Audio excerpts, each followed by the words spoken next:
Hello, dear listeners. Today's episode is on Stephen Graham Jones' 2021 novel, My Heart is a Chainsaw. We're joined by friend of the pod, Kara, to discuss this meta slasher novel that centers around the graduating high school senior known as Jade Daniels, who is a fanatic slasher obsessive. And in the course of the novel, she sort of realizes that she's in a real life slasher movie, and she needs to get her classmate, Letha Mondragon, to accept the role of final girl. This is a really generous and warm-hearted novel that nonetheless features a stunning and startling amount of gore, as befits a slasher. And that sort of switch between sincerity and irony is something we talk about a lot in this episode, as well as the appeal of horror, the appeal of slashers, and just what restaurant this book reminds us of. So, as always, we hope you enjoy the conversation.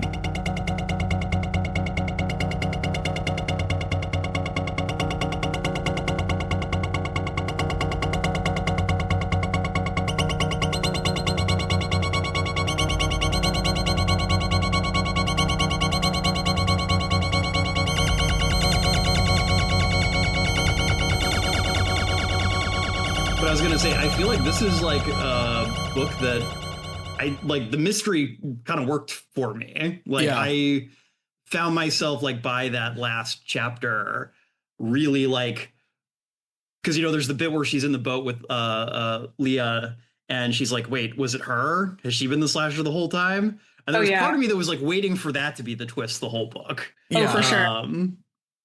And he really does give you enough in any direction that it could be any of three options. And then it's feels like it's the least likely option that ends up being the right one, but it works. Yeah. In my opinion. That was the point where maybe the only point where I would say he got me in terms of a chill ran down my spine when she started to question if it was Letha, or I don't know if that's how you guys have been pronouncing her name in your head, but Letha. But anyway. Yeah, Letha. Letha. Yeah. Yeah. So that was the point where he got me. And that was a little scary, but.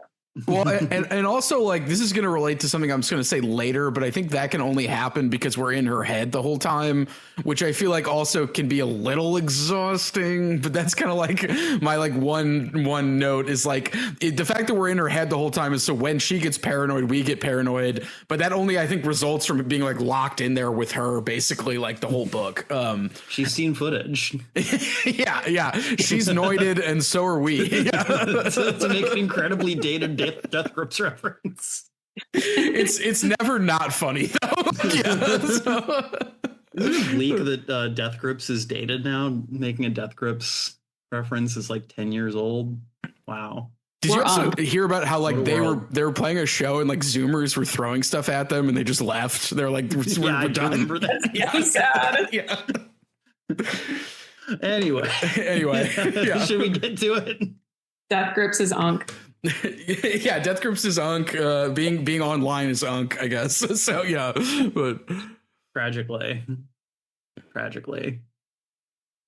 Well, welcome back, listeners, to the Infinite Library Podcast, the Woke Season.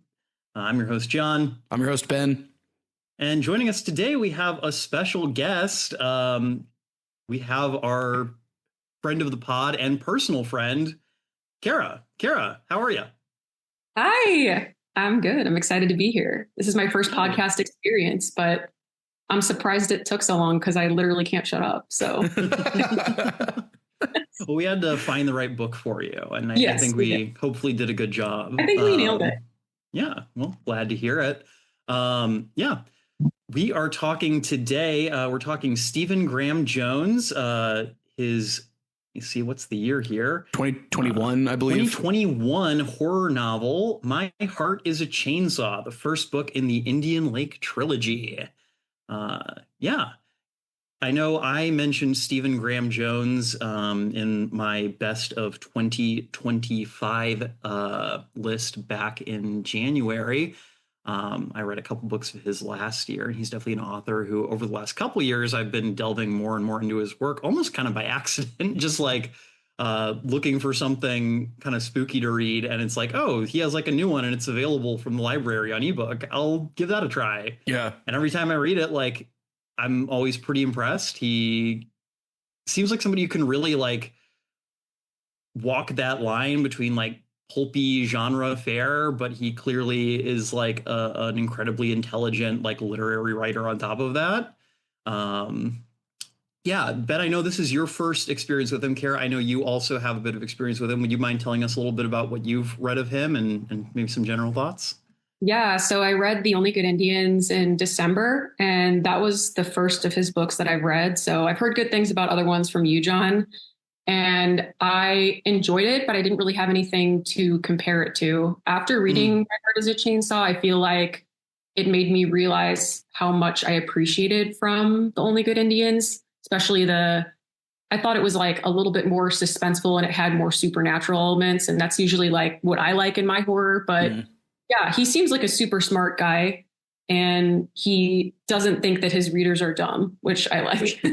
Yeah, I also appreciate that. This having been my first one, I feel like there is like a generosity to this book in terms of just like how much knowledge it has about slashers when we get into what the book is doing. And it's very like happy to share that knowledge with you, as well as to assume that you know as much as it knows. And I think that to me made it super enjoyable.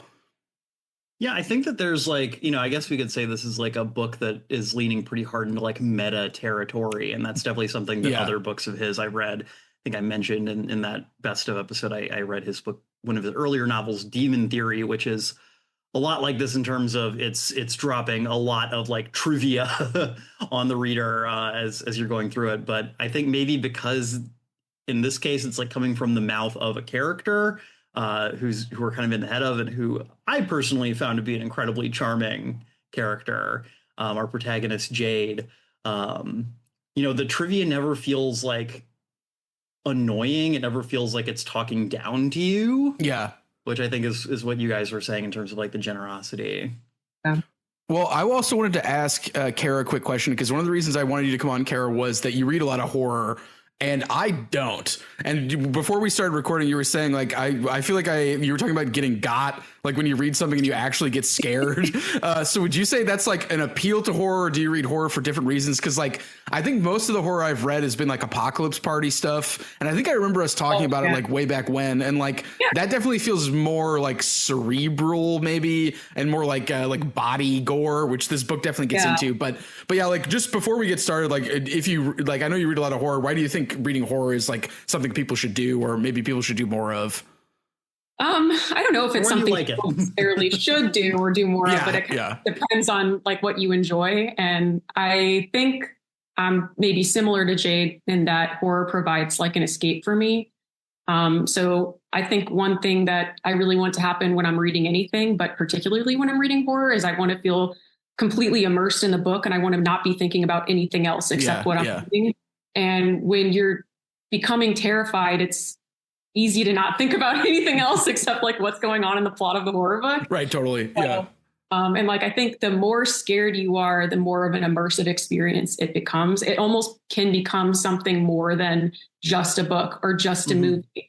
Because the best case scenario for me, at least, is I'm scared even when I put the book down. And it follows me like into the rest of my day. I actually like that, like feeling a tiny bit scared, because it never really goes beyond that. And I think it's actually pretty rare that I get that feeling from reading a horror book, but I'm always searching for it. Like I'm constantly searching for my next high. And when it does happen, it's like an amazing feling. And I almost like regret it a little bit, because being scared, especially when you're not reading the book, you put the book down, you're going to go to bed and you're scared. That's like it's not a good feeling, but for some reason that's like the end game. So I think if that sounds good to you, then you should definitely read more horror. But I also think like you can find, I think My Heart is a Chainsaw is a great example of a horror book where and unless you're like really sensitive or new to horror, I think it's a good way to like test the waters, because it's probably not going to like follow you home. And I think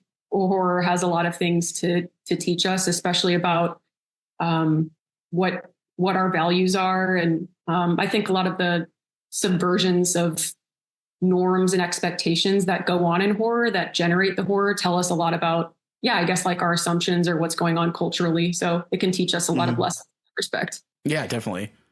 Yeah. Yeah. I mean, I would say, Kara, I know you and I have bonded a lot over horror, since we became friends quite a while back. And I probably read, as much horror as you do, maybe a little less, at least in terms of like a percentage of my reading. But I agree with you, like definitely like chasing that high, like looking for something that I'm actually going to be upset by is part of the thrill. Like it does give you like this feeling of like you're on a chase in a way that like, I mean, even like the reading I like to, I mean, we're all readers here, we're all like, I'm sure kind of the type of people who like hear about a book and it's like, oh, I want to check that out. But like a horror book, it feels different because it's like, oh, there's this visceral element to it. I mean, I always think about like, in my mind, there are 3 genres that are like trying to provoke a bodily response in you. And that is horror, comedy, and pornography. Yeah. Yeah. And of the 3, I find horror to be the most rewarding to read. I would agree with that. Yeah. And I think like, I mean, really like any book or piece of media can be an experience, but yeah, I think like to build on what you were saying, John, like horror, and it's not unique in this because like you said, there are other genres that do this too, but like it when I am looking to read a horror book, I'm not just looking to read a book, I'm looking to have an experience, and it's going to like extend beyond what reading a different genre of a book would be. So yeah. Do you ever, Kara, something I always find myself thinking sometimes as I'm reading like horror now is I'm like, man, there's part of me that's really jealous of like people back in like the 1890s who got like super freaked out by reading like Edgar Allan Poe. Okay, yes. Just like before everyone's synapses got burned out by like movies and social media. Absolutely. I've had similar thoughts. Like I actually was watching Predator the other day, like the original Predator, not for the first time, but it had been so long since I'd seen it that it was sort of like watching it again for the first time, because I think it was the first time I watched it, like, let's just say after my frontal lobe developed. I don't remember. Last time I saw it when I was a kid. And it was so good that I was just mad that I wasn't like seeing that in theaters and being so freaked out by it, because everything else we have now is like, especially in that genre, is so derived from that. Like I can't imagine seeing a movie like that the first time something like that came out. And like, it must have been so terrifying. And like, I could say similar things about like the Alien movies. Like I can't imagine how terrifying it must have been to go to a theater and see that. And I was like texting my dad afterwards because he was younger and like had gone to see those movies. But I'm just so envious of people who had that experience, because now, I guess we're constantly searching for that, but it's so rare that it actually happens. Yeah. Speaking of that, I think people were freaked out when like The Monk came out. Do you know that? If we talked about that book, John, by I think it's like Matthew Lewis. He was like the guy that. Classic Gothic novel. I'm sure we reference it in some of our episodes on like the Gothic. Well, but he was the one guy at the party of like Shelley, who wrote Frankenstein, where they wrote that they're like, let's write a scary story, and he's the guy who wrote like the most fucked up story for that group. And like Satan shows up at the end and like splits this guy's head open, and like there's all this like incredible gore for like a Gothic novel. And I think people were like worried about that book when it came out. So like I think it like definitely happens. There's also a great scene in that where like it's about like the monk being like basically seduced by Satan, and he has like a really hot photo of Mary Magdalene, or a painting rather, that he prays to. Not a photo because they weren't invented then, but he has like a really hot painting of Mary Magdalene. And someone's like, yeah, the devil painted that. like you actually shouldn't pray to that painting of Mary Magdalene. So, but yeah, I think it can happen. It's just funny what counts as like the most messed up thing for whatever like era it's in. So. Yeah. And like, I don't know what that would be now. It would be interesting to decide, I guess. But I think it's just like more and more of a challenge to scare people, because we've seen, especially horror fans, we've seen so much. We've been desensitized to so much. We've seen all the like subversions that, they've made based on the kind of the format of whatever genre of horror movie we're watching or reading. So it becomes harder and harder to scare people, especially like since the internet was around. Like it's just, it's harder and harder to do, but I don't know what like the most terrifying recent movie would be or book. Yeah, I mean, I feel like the last movie that really like freaked me out, and maybe we're getting a little off topic here, but Kara, you were there. I feel like the last movie that like really freaked me out was Talk to Oh, Me. oh yeah, Oh, that was yeah. And the other movie that was done by the same directors, Bring Her Back. back, yeah, that was probably the scariest movie that I saw in 2025. But Yeah. I mean, at that point, it's just like they're going for pure shock. I mean, but yeah. Which I would argue this book does a little bit, but it tries to not do that all the time. So Yeah, which I appreciate. I mean, I think you need like build up intention for that to really work. yeah. And I think that's something that in my time reading Jones, you know, I think he actually does that pretty well. I mean, I think that that is because he is someone who is typically writing with an eye towards genre convention in a way that like I don't think is hacky. Like I think that he like plays with these genres that he enjoys. You know, in this book, kind of playing with in some ways like both the like epistolary novel in a way, like this is all kind of I mean, it's not exactly an epistolary novel, but it feels like one in terms of like the narration. But you know, horror, just kind of the way that he really likes working in these genre frameworks that he can play with and subvert expectations in creative ways. He's not like uncomfortable to be working in genre. And it's worth noting too that the protagonist of My Heart is a Chainsaw, 17-year-old Jade Daniels, I think, is like the biggest slasher fan. And so she knows everything there is to know about slashers, and she's telling herself, because we're in her head, but also she's telling her teacher, Mr. Holmes, in the form of these like extra credit assignments. And they're basically, as John was alluding to, letters that are just written to Mr. Holmes, even though they're supposed to be assignments. And they're like, oh, by the way, like you should know about the final girl, or you should know about the red herring. And you get to read those as a way to like break up the action. Yeah. Yeah, I thought it was a nice way to kind of like break up the chapters, and you sort of end up looking forward to them. Mm-hmm. And yeah, you just get a little bit more information about what's in her head. Some of the being a teacher, some of her writing is like, I know Stephen Graham Jones has read undergraduate prose, because it's like the ways it'll suddenly like it'll make like a figure of speech that's like dated, or it'll just use like a really like clunky transition. And then there's parts where like suddenly she's just typing in all caps, like, look, I'm doing the thing that you asked me to do. Like that's all just like textbook student writing. So yeah. Oh, I like the part too where she's like telling what someone said verbatim, but then she's like bleeping out all of the curse words. yeah to the point where it just becomes ridiculous. And I think at one point she's like, very serious bleep. Well, I mean, that's also like I assigned in one of my classes, I assigned this like essay about shitty first drafts, and like half my students just censored it when they were summarizing it, which I thought was extremely funny. So like, I don't know. It's like, yeah, it's just how younger people write. So I mean, I was going to say, Ben, Stephen Graham Jones does hold a PhD from the University of North Florida. Yeah, I mean, he like I think he was in Tampa. I think or like I don't know if State. I'm sorry. Oh, Florida State. Okay, he talks about being in Tampa in the afterward, and so yeah, I just wonder if he wrote any swamp noir, you know, any swamp horror, because that's definitely a thing. So I was going to say that's something I actually do think is a little interesting about this book, because Stephen Graham Jones, he's from Texas. Yeah. You know, which as a you know, former Texan myself, you know, I find it kind of interesting that he is from Texas, did his PhD in Florida, and you know, but this book is so, and I think a lot of his books are very like Mountain West centric. Yeah. And I don't know if he's like since moved out there or what, but I find the like sense of place in this book and in a lot of his books very interesting. He's based in Boulder now, I think, or at least with this. He works at the University of Colorado, it looks like.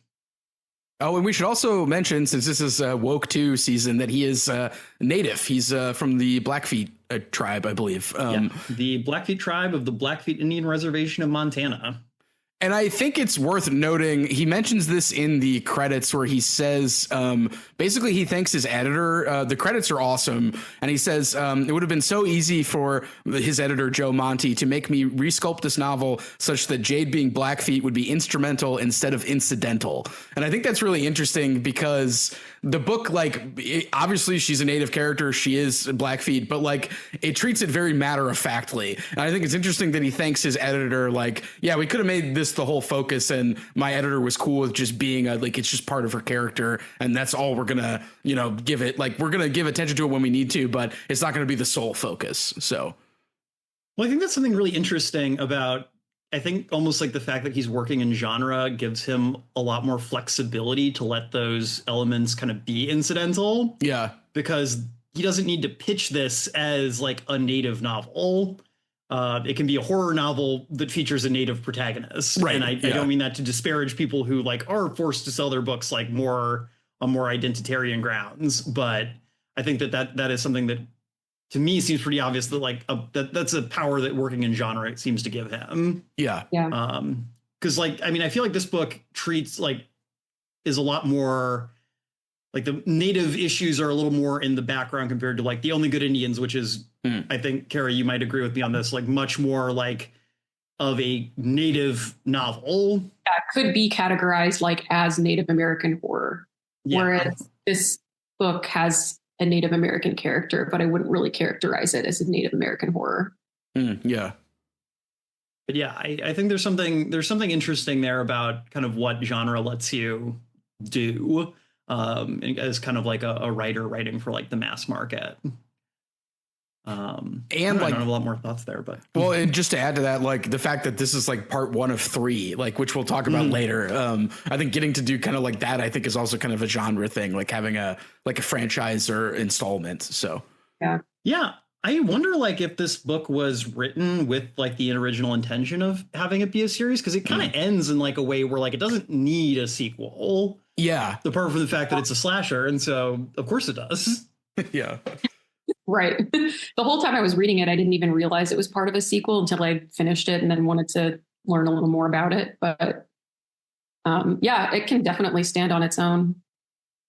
Yeah, and it also doesn't feel like that way where there's like, oh, I'm sure they'll circle back on this in the next installment. It just kind of like, it's a very self-contained story, which I think is nice. Yeah. Well, do we want to like talk a little bit more about the book? Do we want to talk about slashers? Where do we want to go from here, guys? I say let's just jump into the book and then we can backfill slashers if we want to. But what do you guys think? Yeah. I mean, I don't think there's really a way to do the one without doing the other. So. Right. Yeah. We'll probably be going back and forth. You can't. Yeah. You can talk about the book without talking about slashers. So. Well, I can attempt to provide a plot summary if you guys are willing to indulge me in that. Yeah. Indulge me, or okay. I'll indulge you. Yeah. So. I'm just going to insert this here now. Ben, maybe we should record something separately, like before the audio for the episode properly starts. Do want to put a big old trigger warning here. This book strongly deals with themes of sexual abuse of children. If you are uncomfortable hearing about these things, please stop the episode now. We will be back in 2 weeks to talk about a different book that will be probably uncomfortable in different ways. Yeah, stay tuned. All right. So as we've kind of alluded to already, My Heart is a Chainsaw follows our young protagonist, 17-year-old Jade Jennifer Daniels, who lives in a town called Proof Rock, Idaho, which is on the shores of somewhere called Indian Lake.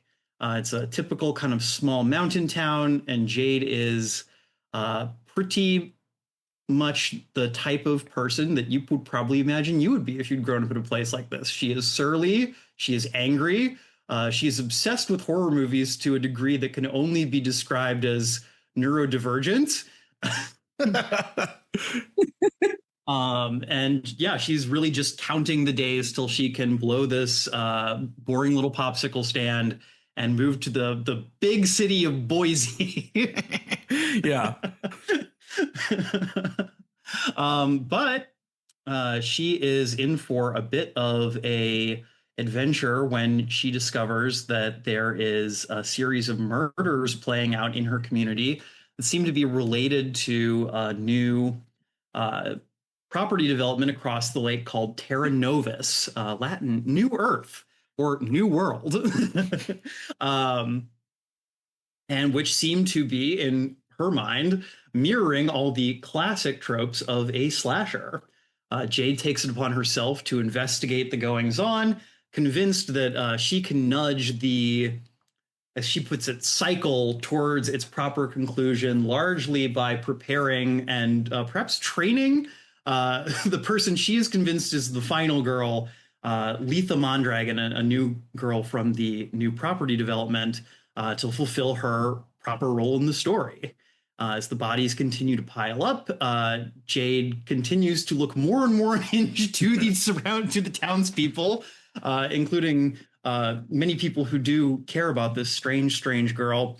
And at one point, there is probably kind of the turning point of the novel, maybe not the climax.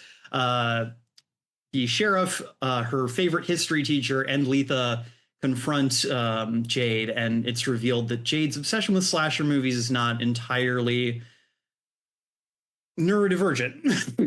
It is, in fact, a trauma response to the fact that she was sexually abused by her piece of shit father. However, despite that being the case, Jade is 100% correct. There is a slasher at work down in Proof Rock, Idaho. We discover through a number of fascinating little scrapes that the local town legend, the Lake Witch, Evelyn Graves, is in fact 100% real. It has been murdering like 24 people, culminating in a massacre at the town's 4th of July celebration. Where they watch a movie in boats. And the movie that they're watching is, of course, Jaws. So Jade finds through her own wit, courage, and perhaps a little bit of genre fate working in her favor that she is able to defeat the Lake Witch. However, towards the end of the book, after she has done this, she is wrongly accused of having committed at least some of these murders herself, because she is caught on camera somewhat accidentally killing her piece of shit dad. Yeah. Jade flees into the forest. A forest fire has been sparked by the events at the massacre. Jade attempts to put it out and runs into a mother bear and her cub in the woods. They have a poignant moment before we cut to black. Yeah. Did I miss anything good there, guys? I think you got it. That's all of it.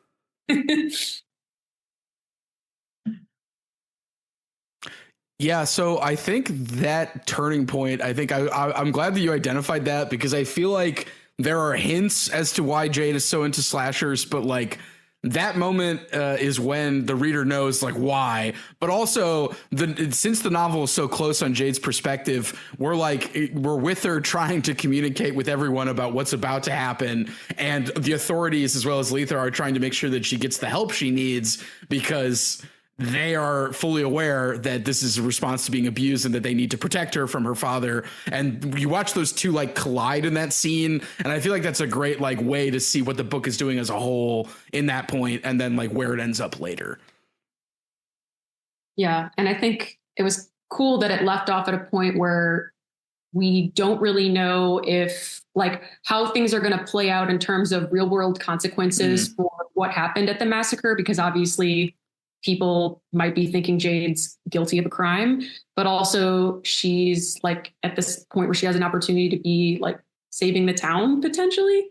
So from the fire. So yeah. And she saves it using knowledge that she got from the assignments for her history professor, where her history professor is always like, you got to learn the history of the town that you're in. You have to interview people. And she remembers that like somebody was able to save the town in the past by using the dam to put out the fire. Yeah. And so she can save the town using history, which is what her history professor has been trying to teach her. But all she does is talk about slashers because, as John said, she has a fixation with them. So yeah. So I have like a couple points I want to hit here at the beginning. The first is that I really like Jade as a main character. I am like pretty impressed by Stephen Graham Jones as an author, being able to write like a I guess like we'll say Zoomer protagonist, being a Gen X man in his 50s, or I guess late 40s when this book was written. And like really, I think writing a really humane and kind portrait of a character who could feel like kind of a joke. Right, a quirky slasher fan in quotes. Yeah, or again, like the weird horror chick, as she refers to herself like over and over again. And I think that like that's very intentional, like the fact that Jade is constantly trying to ground herself in genre to have like some control over her life. Yeah. But I think Jones is really good at like constantly like making her push up against the box that she's putting herself in this way that I found really striking and really moving. Yeah, she has to like at some point she's like, this isn't a slasher, this is real life. But for most of the like book, she's always like, oh, if it was a slasher, it'd be like this slasher. It came out in this year and this happened. And you get like all of the details that we talked about earlier, which I also like. I like Jade too, but I will say at some point I got a little exhausted with her.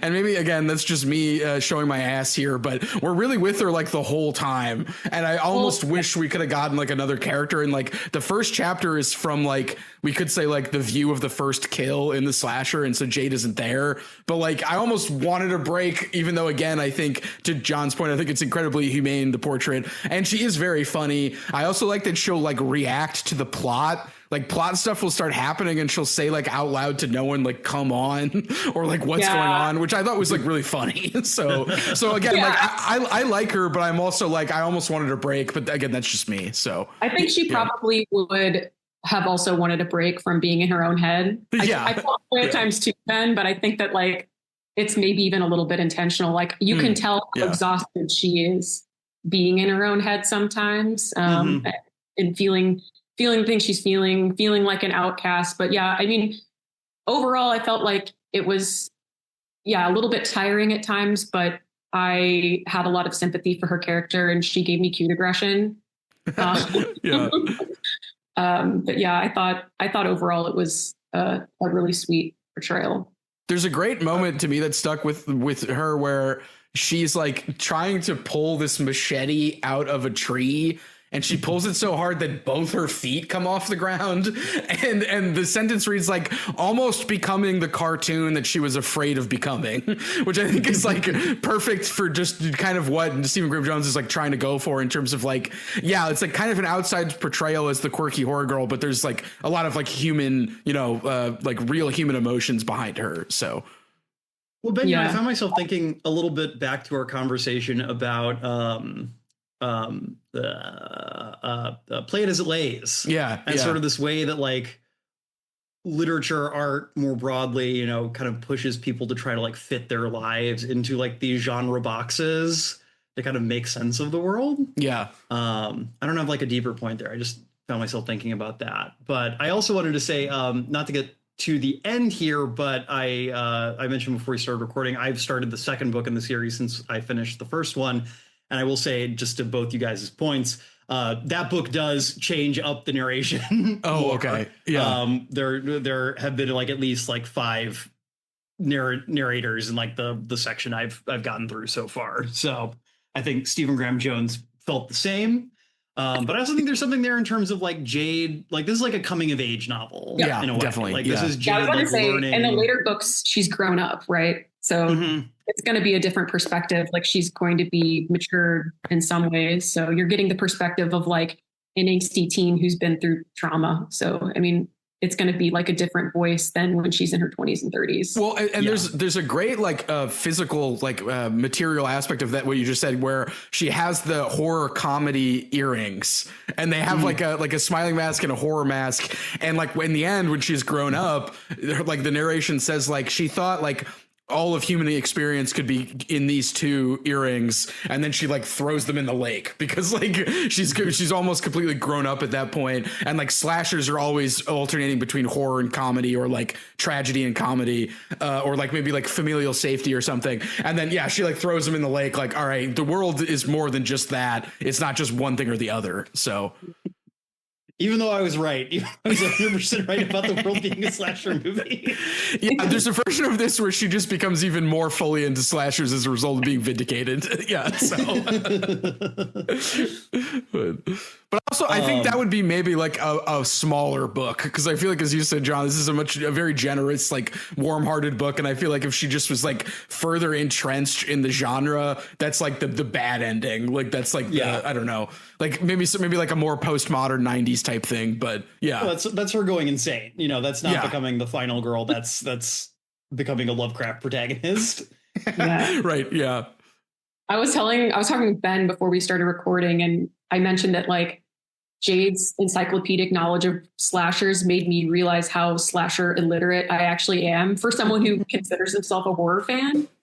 Well, actually, that's worth it, because we could talk just a little bit about slashers. So, like, would you say that you like slashers, or were you like, I actually don't like them, as I realized Jade like really likes them? I don't like them as much as Jade likes them, but I think well, who could, yeah. So yeah. I think that like, well, and so it was hard too, because a lot of the slashers she makes reference, not all of them, but a lot of the slashers she makes reference to, I hadn't heard of or seen, so I didn't know what the reference was. But like sometimes the way that I think about, sometimes I divide horror movies into movies that like feel evil and movies that don't feel evil, movies that are basically like indulging in human suffering because they want to, and they just want to see bodies torn up or women tortured. Yeah, voyeuristic. Yeah, exactly. It's like almost a form of pornography at that point. Or there's like some deeper humanistic message, and like you can tell that this movie doesn't have like an aura of evil to it, or this book doesn't. And I think that more often than not, when I'm watching a slasher, it falls into this is pure evil category. And I don't sometimes if they have like artistic merit, I'll still enjoy slashers like that, but they get a little bit hard on me, like watching something like that. Well, so, and to your point, I think with the slasher, it's like, do these characters just exist to get killed by the monster or the slasher, or do they have personalities and like, backstories, and then they still get killed because it's a slasher? And I think he's like very careful as to like who gets killed and who doesn't. And like a lot of the characters that get killed have like some screen time, so to speak, in this book. Although like some of them just get brutally murdered, like at the end, where there's the third reel body pile up, I think is the trope, or like the third reel body pile where like a ton of people die at the end of the movie. So yeah.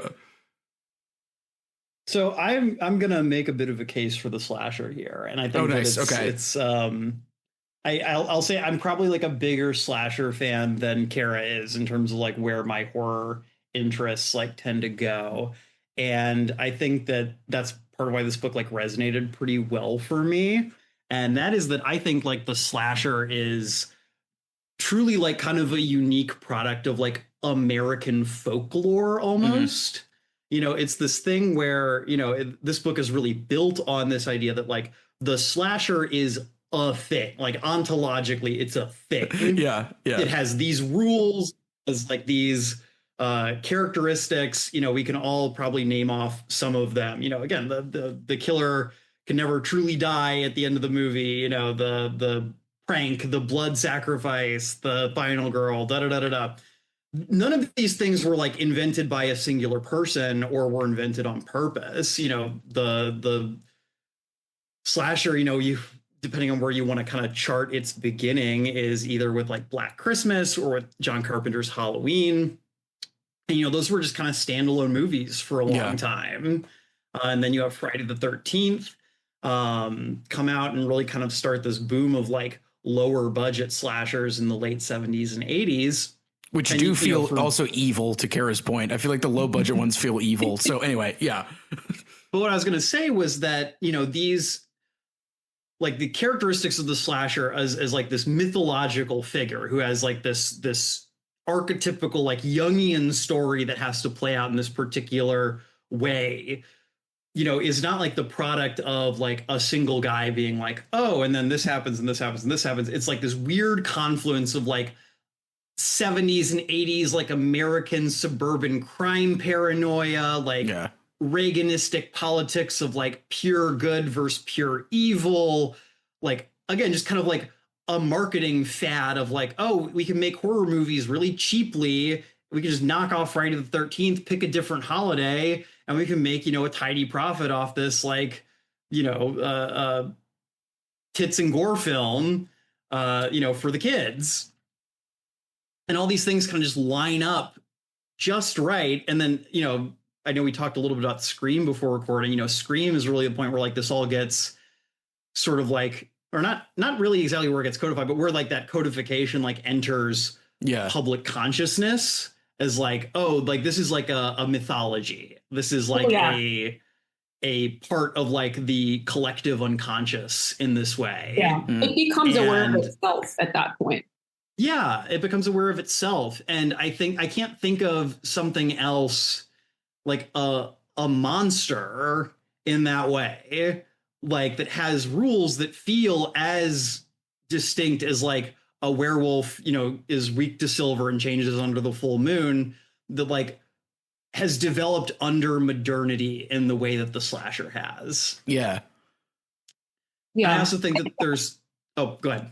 No, I was just going to say, I like that analysis, and I like your defense of the slasher. I think, I don't know, I think they are important. I just think like for my personal enjoyment, other than the dread that is generated from the uncertainty of physical safety, like I just don't see, other than people like literally being like stabbed and disemboweled, there's actually nothing all that horrific going on in a slasher. And I'm just much more partial to, I either like monsters in my horror or something supernatural, something psychological, where you're actually not just questioning, am I physically safe? You're questioning, am I who I think I am? Is the person I love who I think they are? Am I sane? Like that's how I like my horror. But I think that like, I don't know. I do want to talk about how I think that one thing that you said that really interested me is how like uniquely American slashers are.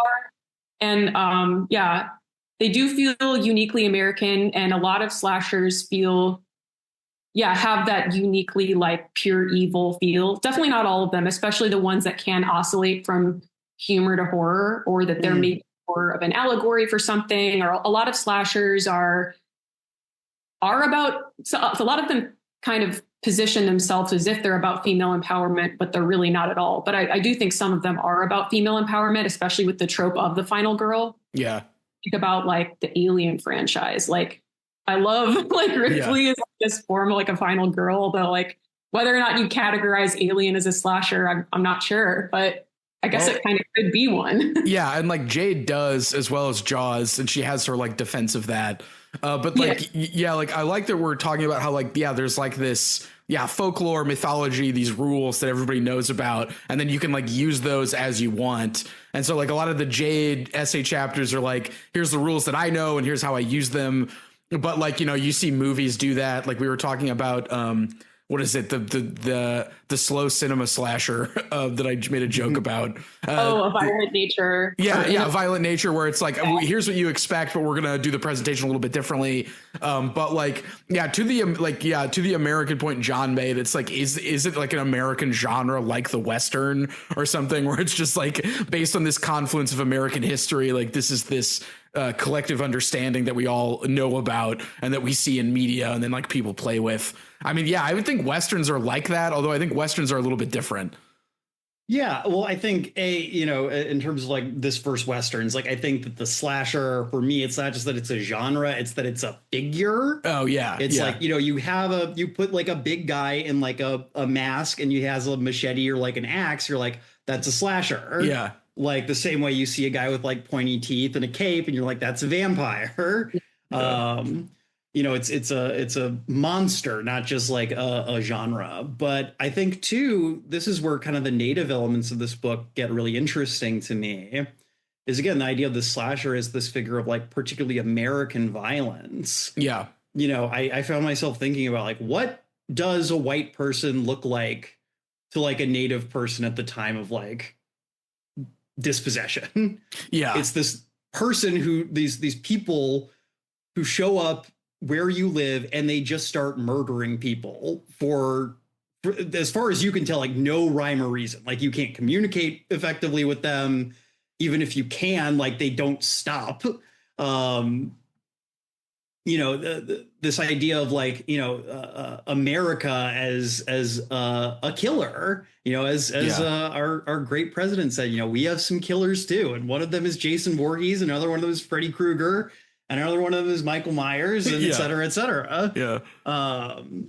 This idea of killing as an end unto itself, I think is, I don't want to say uniquely American, but it's an American pathology. And I think that the slasher is an embodiment of that. I think that the fact that, Jade is very hung up on the idea of the slasher as this figure of vengeance, this person who shows up pranked who's pranked in some way. I do kind of find myself wondering kind of like, how much do I really buy into Jade's particular like framework of the slasher here? Because like Freddy Krueger didn't get pranked. Freddy Krueger got justifiably lynched for molesting children. She's never like, oh man, like Freddy was wrong. Like she doesn't say that. Yeah. So but yeah, this thing where the slasher is this figure of vengeance who then has to be like stopped to put an end to like overweening vengeance. Like vengeance is not containable, and so it has to be stopped. And to restore things to order, which is to Kara's point that slashers or in horror can be conservative, because it's like, thank God we're coming back to the way things were before, hopefully. So yeah.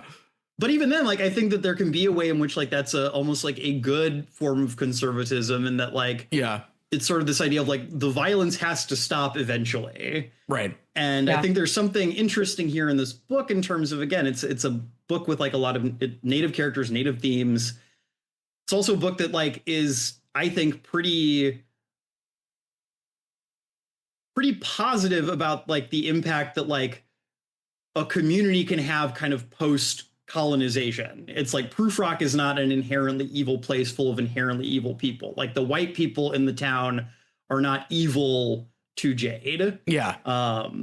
If anything, there's the threat of the rich people who come to the new development. I was going to say that is like the evil like element of it. And I think, I don't know, it's interesting because I feel like that is kind of like the form of violence that the post-colonial world takes, is like a brand new development that's destroying a forest or something like that. Yeah. It's not that slasher type violence. It's like now we're into the A24ification of horror, because it's like, it's indirect. Like, so. Well, and like, rich people bad. Right. And there's a great scene where like, so there's high school graduation, Jade is there, and then the rich people who are doing the development like just suddenly appear at the graduation. And Mr. Holmes, the jaded history teacher, who's her favorite teacher, gives this like really great, like rambling, like, yeah, fuck the rich speech. But he like compares them to like gods, and how like the ancient Greeks would like send the gods away if they showed up at your door because they didn't want to get killed or like ruined. And so he says like, yeah, we should get rid of these rich people, but they're also here to stay and they're bringing great stuff, So like there's like sort of like he's trying to be nice, but he is like, yeah, that's the existential threat to the people of Indian Lake and like the town that they have. Do you remember the speech? I don't know if it was Theo Mondragon or somebody else. They were giving about how we're going to be stewards of this land. Yeah, and, yeah. Hold on. I'm gonna see if I can find that, because that is like they convince themselves that they're actually the good guys in this situation. That's they're so like, I thought perfect. they did like a land acknowledgement or something.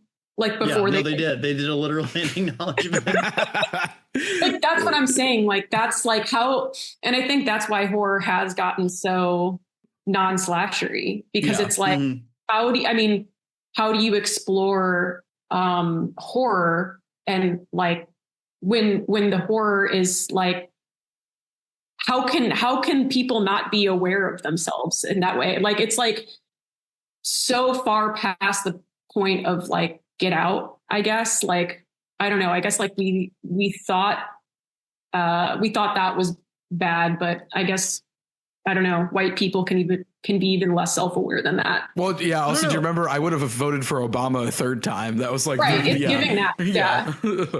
Well, I was going to say, I think there's something there, Kara, because I don't know, for me, when I think of like contemporary horror, I know we were kind of talking about like the A24 kind of art horror mold. For me, I feel like horror has like accepting movies like Get Out, which I think are still pretty firmly like in the minority. I think horror's gotten so much more individualistic over the last like 10 to 15 years. It's all about individual trauma. It's all about like what one person's like parents specifically did to them in this way that I think kind of strips some of that like social context from it. Yeah, like Hereditary or something like Hereditary or Smile or I'm thinking of some movies I don't like Stop Motion from last year, or Possum, if you've seen that movie. That movie sucks. God, what a terrible fucking movie. Just make a music video, you loser.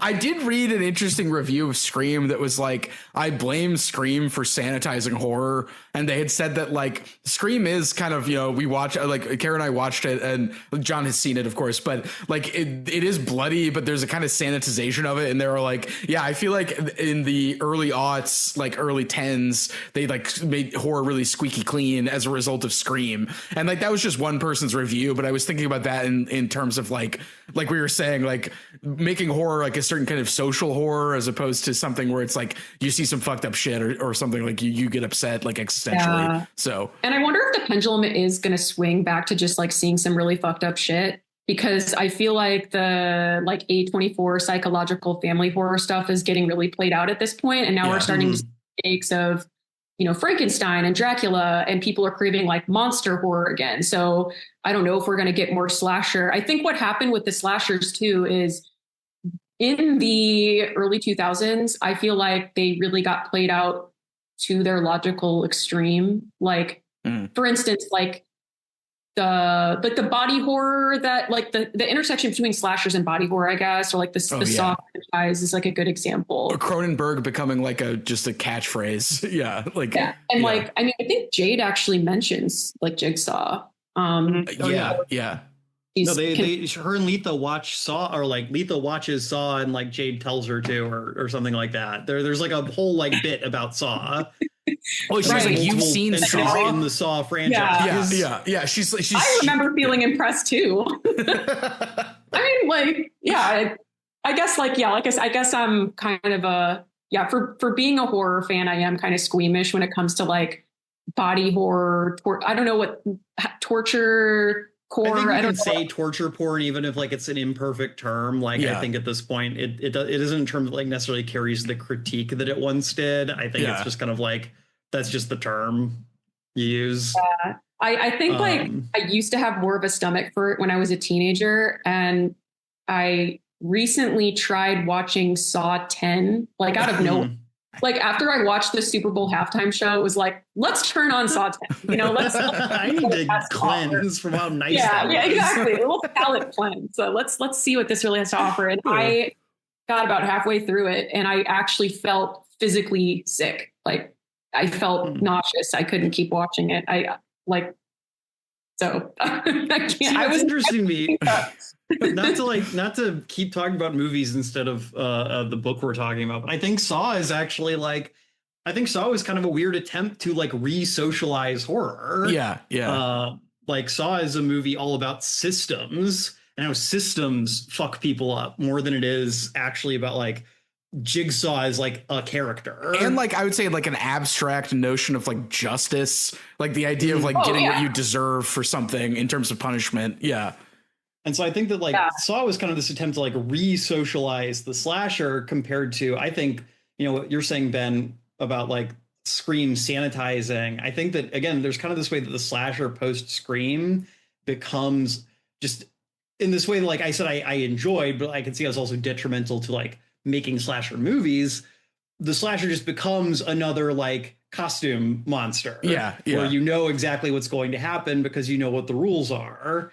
And I think that's why slashers are kind of like in a rut right now, is because people know the rules. It's hard to make a slasher the same way it is to make a really scary vampire werewolf movie now without kind of just upending everything to the point where you're not really doing that anymore. And I would definitely listeners watch the trailer for the new Jane, I think Schoenbrunn movie. It's called Teenage Sex and Death at Camp Miasma, which I think is too clunky of a title, but I think it's going to be about slashers because the plot is that she, like, the main character is a director and she was a big slasher fan growing up, and she's contracted to make the sequel to a long running slasher series called Camp Miasma. And she casts the final girl in the movie they're making, who is played by Gillian Anderson. And I think they get into like a sexual relationship. But if you watch the trailer, there's all of this like slasher imagery. There's like a monster guy, but he has what looks like a big TV head, which feels a little on the nose. But like there's like a TV head slasher, and like at one point somebody gets stabbed and like a huge fountain of blood comes on the screen in like this really artistic, artificial way. So like I don't know, it'll be interesting, but it was weird seeing that trailer after reading this book because I'm like, oh yeah, people are thinking about slashers again. So at least in a reflexive way. On the topic of Jane Schoenbrunn, to quote the great Garth Marenghi, I know authors who use subtext. They're cowards. yeah. I saw the TV head slasher and I went, huh? Like, yeah. So, but yeah. Oh, also, well, there's no way to work it in. Your point about the native perspective was interesting because if you read that LA Review of Books review, it was written by a native woman, and she says that like when she started watching slashers, she used to identify with the final girl, and now she identifies with the monster. Like, I was going to say, like, not to keep going back to the sequel, but that's like kind of the core of the sequel is at least so far is like the killer is like a Native American guy who's like killed 35 people because he's like avenging the 38 like Lakota warriors who were executed by Abraham Lincoln. Oh shit. Like, okay. Like when the Indian Wars broke out. Yeah. So I think there's something there too. So I'm reading on the side. I don't have it with me, an anthology of Native American creepy stories, like short stories. And the introduction is written by Stephen Graham Jones. Oh, wow. Talks a little bit about how in his writing, he sometimes likes to not flip the script, but basically the source of the horror in his writing isn't always going to be a white person because like it could easily be a white person, you know, and especially like in Native American horror, like that's an obvious villain. Yeah. But he likes to make it more complicated. And sometimes like the horror is coming from, some other force, like within the internal community or something like that. Yeah. Well, I think even to like come to where this book goes, you know, like the killer ends up not being like a strictly white person. Yeah. Yeah. But it kind of is, again, I think he's trying to say something there about like violence is like not gonna fix this problem. Like we can't kill our way out of this situation we find ourselves in. Yeah. Which is interesting because I would say that's not the point of the slasher, right? As we were talking about, like the point of the slasher is that you can kill your way out of a problem, like, or at least kill the slasher in some way, even if you don't actually. I think that's like the inherent tension. And I think that's like a tension that like is in any of like literature of violence. Yeah. But I think you know, even going back to the Iliad, it's like, and the books of his that I have read, it seems like the white people often make things more difficult for the protagonists and like introduce other things that have to be overcome or other horrific elements. But yeah, usually the ultimate source of horror and danger happens to be, something else usually, or something like external. Yeah. So yeah, I mean, on the topic of like slashers, he's written another book that I read last year called I Was a Teenage Slasher, which is a little bit similar to this, but a little bit more, I think, kind of playing more in like a tongue-in-cheek, like silly space. But almost like posit slashers is like kind of like almost like a werewolf thing where it's like, oh, this guy gets like nearly killed by a slasher and it like turns him into one. Like kind of Teen Wolf style. And he starts like seeing the world in monochrome and being able to walk really fast. So he just becomes like slasher vision at that point. It's a very funny book. I actually recommend that one quite a bit, but I can't remember if the protagonist in that is native at all. It's been a minute since I read it, but again, I think to your point, Kara, like there's something there in terms of like, oh yeah, like violence is not something that's like inherent to white people or anybody else. Like it is kind of it's this free floating like contagion that needs to be dealt with. Maybe not free floating. That might be being a little flippant, but like it's something broader than that. Right. Yeah. I think he, in his books, like violence and trouble from white people, he's taking it for granted. Like it's a part of the fabric of the books that he writes. Like it's going to happen. It's going to make life more difficult. That's there in the background, but usually that's like not the sole focus of the book. It's just part of the world that the characters are living in and part of the world that we're living in. So. Which like that goes back to the incidental versus like instrumental thing that he said about he got from his editor, where like the editor could have said, make the book more about that. So I was going to say it's interesting in this book because like there's something kind of, I mean, there's no way he's not doing this on purpose, but Jade's dad being full, or is he full or half native? I can't remember if she's half and half or only a quarter. I think she might be half, if I remember correctly. I couldn't recall off the top of my head, but he's more native. And she has kind of these surrogate father figures in Mr. Holmes, the history teacher, and then Sheriff Hardy, who are both white men. Yeah. And who are her dad is full blood. I just checked. So there's something there with her mom, like kind of not being able to confront the violence her dad does to her. But there's also something in terms of like these white men not noticing that violence happening to her. But then when they do, like feeling bad about it, I don't quite know what he's trying to say there.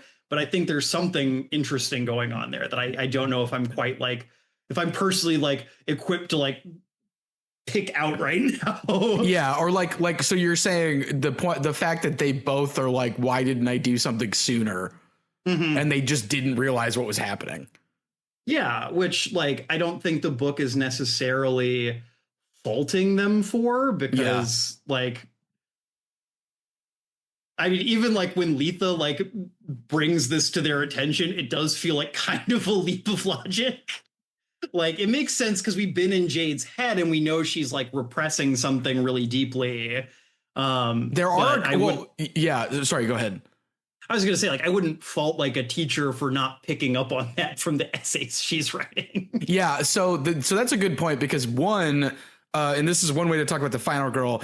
As she says before this revealed point, which what we're talking about, where it's revealed she's repressing this or trying not to deal with it. She keeps saying like, but I can't be the final girl because I'm not pure. And that's all you get. And so, something is up, but you don't know what it is until this chapter. And then two, I like that they refer to Letha's assessment as like textual analysis, which I think is an interesting kind of like meta joke in terms of just like the fact that we have to read these essays and we're in her head and we could maybe figure out what's going on. And then there's this other character who's reading what she wrote, also trying to figure out what's going on, and comes to like a correct conclusion, maybe before we do. Because if you read some reviews for this book, some of the reviewers are like, I was totally on Jade's side during that conversation with Letha and I didn't realize what was happening. So like, and again, like that's perfectly fine. Like, I think you had to be paying really close attention to get something's going going on, and like if you're not, that's fine. But there's an interesting like idea of like people being readers of genre or of something and then deducing what's going on. So I think there's another really funny scene too, though, when she goes to Letha's house later and she sees like her like essays there, and she's like expecting Letha to have like a like conspiracy board up to like chart out like perfectly like how she like solved this from these essays, and Letha just has like not even marked them up once. She like read these once and was like, oh yeah, I see what's going on here. Yeah, exactly. Like they're not really like dog-eared or anything either. Yeah, so yeah. To come back to your point about like the sheriff and the history teacher and Letha being concerned about Jade, like I think that served the function of showing how understandably reluctant Jade is to trust that anyone actually cares about her. Mm-hmm. Like, so deeply convinced that nobody cares about her and that she doesn't matter to these people because she's been violated by the people that she was supposed to trust the most. So I remember like from her perspective being mistrustful of them and just kind of thinking they're just patronizing, overly concerned people. They're not going to do anything. They just feel like they have to say this to her to try to get the weird horror girl to stop talking to try to get her to placate her or something like that. Or speaking of that, when she ends up in jail and there's that scene where the sheriff is talking to her, it's basically presented like he's the killer. like it's basically just like, oh, the sheriff is the killer, and we kind of talked about this earlier, and that's why Jade's in jail right now, even if the sheriff is actually doing it for her own good and is not the killer. There's a kind of like, I think that aligns with the like assigning the killer role to these parental figures. So Yeah. I mean, Jade does not trust male authority figures for obvious reasons. Yeah. But yeah, I mean, I think there's something there maybe again in terms of like this idea of like, is there some kind of repair possible, like in like at least like on a personal level for like historical injustice?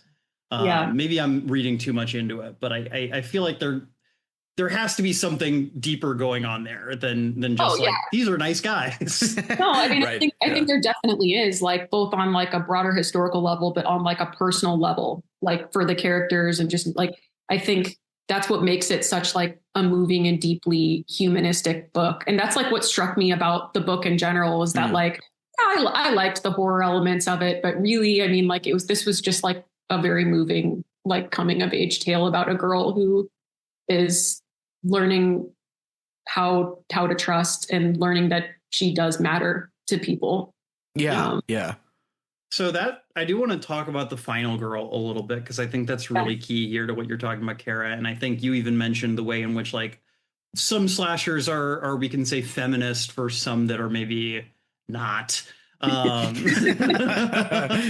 So I know we were like texting a little bit about the book before we sat down to talk about it today. And Kara, did I misunderstand? Like, was this kind of one of your first times coming across the term final girl? Yeah. I didn't. Really? That surprises me. I know. like I said, like, maybe I'm not as much of a horror fan as I thought I was. Like maybe I'm a post-Saw horror fan. I don't know. I mean, it makes sense if you have not gotten that. I mean, was this both of y'all's first time watching Scream recently too? Yeah, I had not seen Scream.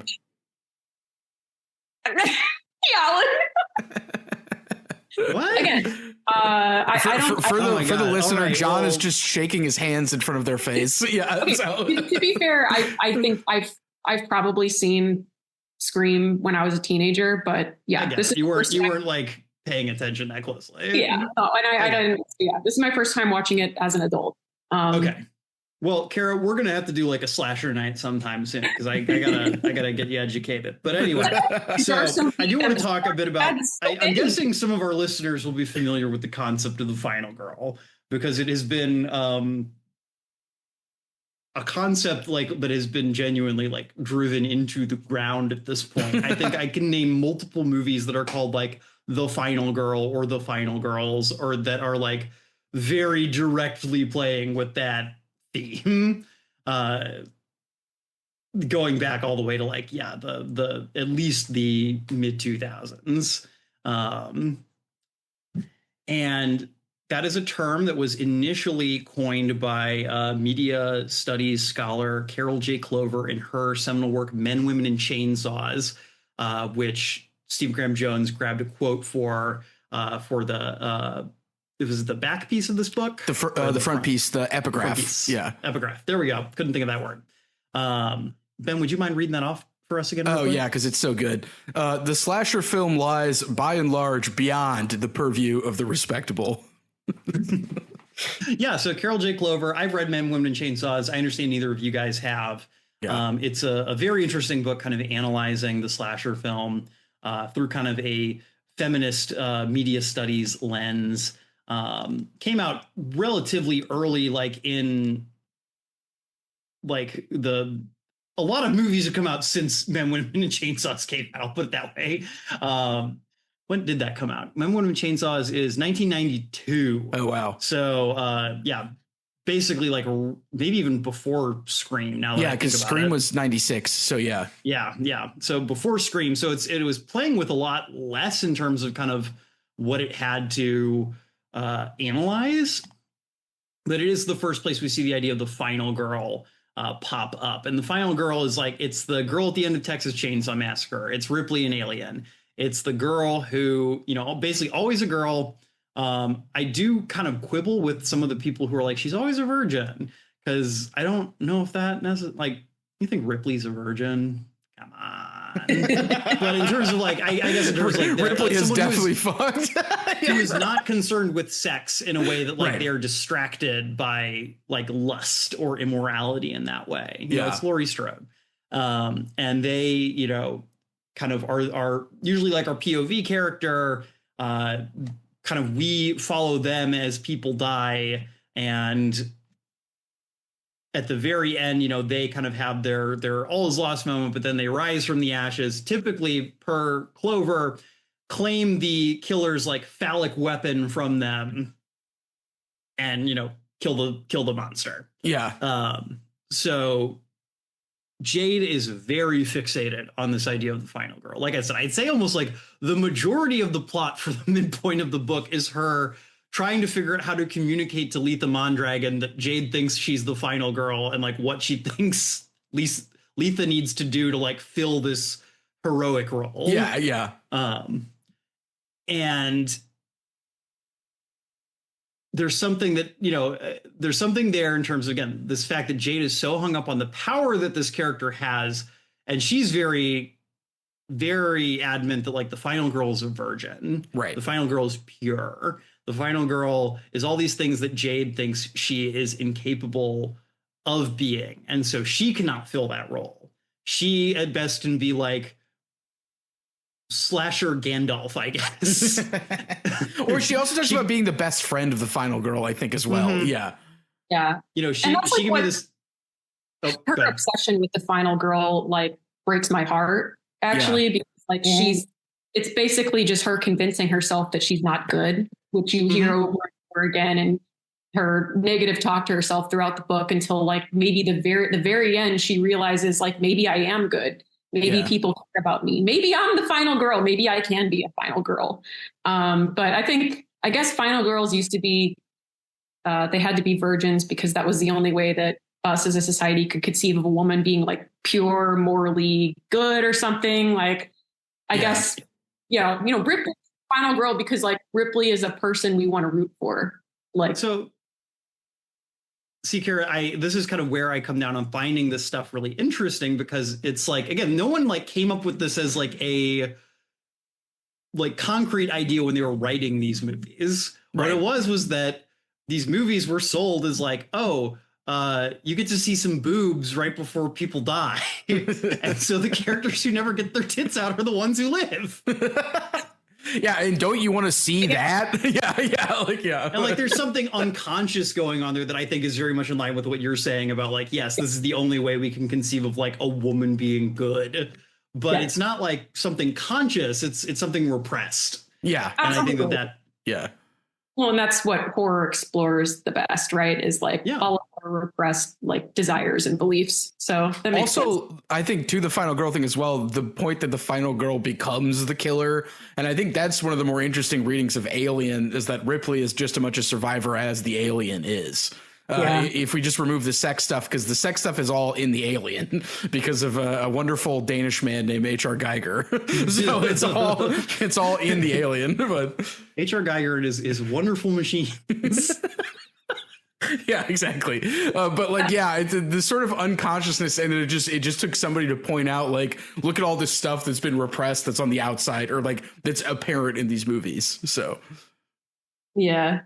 What you said about the final girl, like becoming the killer, reminded me of something I was thinking throughout reading the book, which is that I was basically reorganizing my brain and just like wrapping my head around like, wow, okay, I was completely slasher illiterate.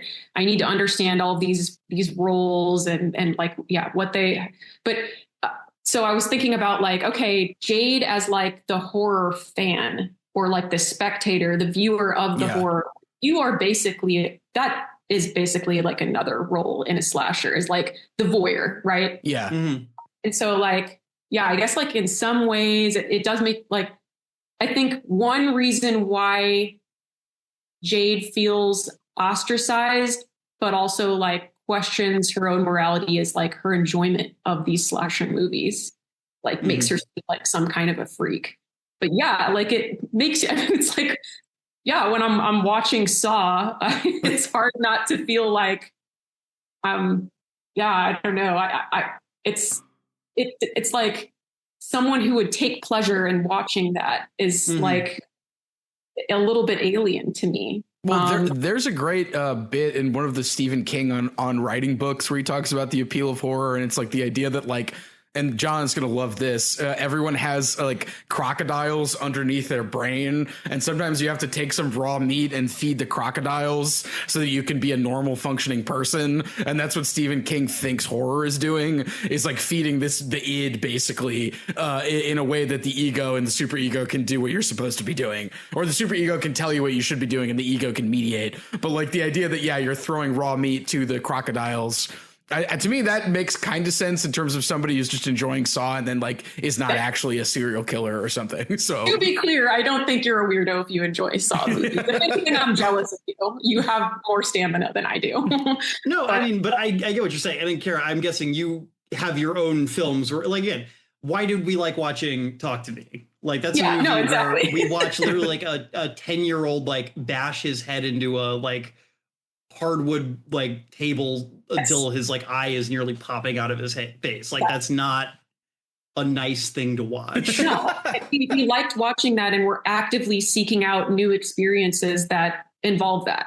So what's going on? I mean, and it's like, it just made me think about like the function of the fan or the voyeur and like what relationship they have to the other roles in the slasher and like the killer, because it's like you are taking as much pleasure as the slasher is in cutting these people open or whatever. And I think Jade's role in a lot of the first half of the book is the voyeur, because she sees Letha find the bodies and then she's like reacting as you would as if you're watching a TV show. Yeah. And then even like when she finds the phone and instead of taking it to the police, she's like, oh, like, look at this. She's excited. She doesn't even know if she wants the slasher to happen or not happen. She's conflicted about like whether or not she even wants all of this to play out, because she knows how it's going to end.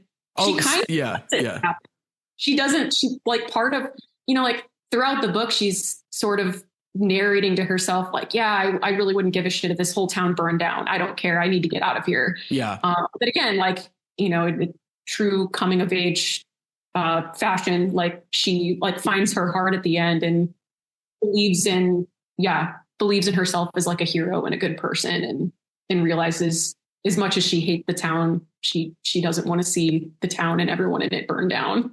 Right. Yeah. Like she wants that, but also she wants to save the town. I also just want a brief aside, because what we're talking about made me remember this.